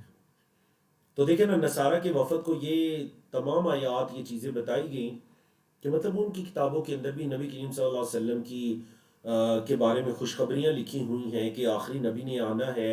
یہ ساری چیزیں ان کی کتابوں میں بھی درج ہیں، اور نصارہ ان کو جانتے بھی تھے. اسی لیے اللہ نے بار بار فرمایا وَهُمْ يَعْلَمُونَ وَهُمْ يَعْلَمُونَ. یہود و نصارہ کے بارے میں وہ علم رکھتے ہیں، وہ جانتے ہیں ان تمام چیزوں کو. فَمَن تَوَلَّى بَعْدَ ذَلِكَ، پس جو پھر جائے اس کے بعد، فَأُولَٰئِكَ هُمُ الْفَاسِقُونَ، تو یہی وہ لوگ ہیں جو فاسق ہیں. أَفَغَيْرَ دِينِ اللَّهِ يَبْغُونَ، کیا اللہ کے دین کے علاوہ کوئی تلاش کر رہے ہیں؟ افغیر دین اللہ، کہ اللہ کے دین کے علاوہ، یبغون، وہ تلاش کر رہے ہیں. وَلَهُ أَسْلَمَ، اور اس اللہ کا فرما بردار ہو چکا ہے، من فی السماوات، جو آسمانوں میں ہے، والارض، اور زمین میں ہے. طوعا، خوشی خوشی، وکرہا، اور ناخوشی. مطلب اگر کوئی چاہتا ہے یا نہیں چاہتا، وہ اللہ کی فرما برداری میں آ چکا ہے، جو آسمانوں میں ہے اور زمین میں ہے. وَإِلَيْهِ يُرْجَعُونَ، اور اسی اللہ کی طرف ان سب کو لوٹایا جائے گا. بولے اسی اللہ کی طرف ان سب کو لوٹایا جائے گا. فرمایا وَمَن يَبْتَغِي غَيْرَ الْإِسْلَامِ دِينًا، اور جو کوئی تلاش کرے اسلام کے علاوہ کوئی دین، فَلَن يُقْبَلَ مِنْ، تو وہ اسے ہرگز قبول نہیں کیا جائے گا. اگر کوئی اسلام کے علاوہ کوئی اور دین تلاش کرے تو بولے اسے قبول نہیں کیا جائے گا. وَهُوَ فِي الْآخِرَةِ مِنَ الْخَاسِرِينَ، اور وہ آخرت میں خسارہ پانے والوں میں سے ہو جائے گا. جس نے اسلام کو چھوڑ کر کسی اور طریقہ، کسی اور نظام زندگی کو، طریقہ حیات کو تلاش کرنا چاہا، وہ آخرت میں خسارہ پانے والوں میں سے ہوگا. کیف یہد اللہ قوما، کیسے اللہ ہدایت دے گا اس قوم کو، کفروا بعد ایمانہم، جنہوں نے اپنے ایمان کے بعد کفر کیا. جنہوں نے ایمان کے بعد کفر کیا، اللہ اس قوم کو کیسے ہدایت دے سکتا ہے. وَشَهِدُوا، اور انہوں نے گواہی دی، ان رسول حق، کہ رسول حق ہے. وَجَاءَهُمُ الْبَيِّنَاتُ، اور ان کے پاس واضح نشانیاں آئیں. وَاللَّهُ لَا يَهْدِي الْقَوْمَ الظَّالِمِينَ، اور اللہ ظالم قوم کو ہدایت نہیں دیتا. یہ مرتدین کے بارے میں ہے کہ جو دین اسلام کو چھوڑ کر مرتد ہو جائے. ایک مسلمان کا بیٹا مرتد ہو گیا، اور بعد میں جب اسے احساس ہوا کہ مجھ سے کیا غلطی ہو گئی، تو اس نے توبہ کرنی چاہیے. اللہ رب العزت نے ان آیات کو نازل کیا کہ پوری آیات کو سمجھیے گا تاکہ آپ کو مرتد کے حکم کے بارے میں پتہ چل سکے کہ کس وقت اس کا قتل ہے اور کب اس کا قتل نہیں ہے، کب اس کی توبہ کی قبولیت ہے. فرمایا اولئک، یہی وہ لوگ ہیں، جزاؤہم، کہ ان کا بدلہ ہے، ان علیہم لعنت اللہ، کہ ان پر اللہ کی لعنت ہو، والملائکۃ، اور فرشتوں کی، والناس اجمعین، اور تمام لوگوں کی، خالدین فیہا، وہ اس میں ہمیشہ ہمیشہ رہیں گے. مطلب اس لعنت کے اندر وہ ہمیشہ رہیں گے، آگ کے اندر ہمیشہ رہیں گے. لا یخفف عنہم العذاب، عذاب ان سے دور نہیں کیا جائے گا. وَلَا هُمْ يُنظَرُونَ، اور نہ ہی انہیں مہلت دی جائے گی.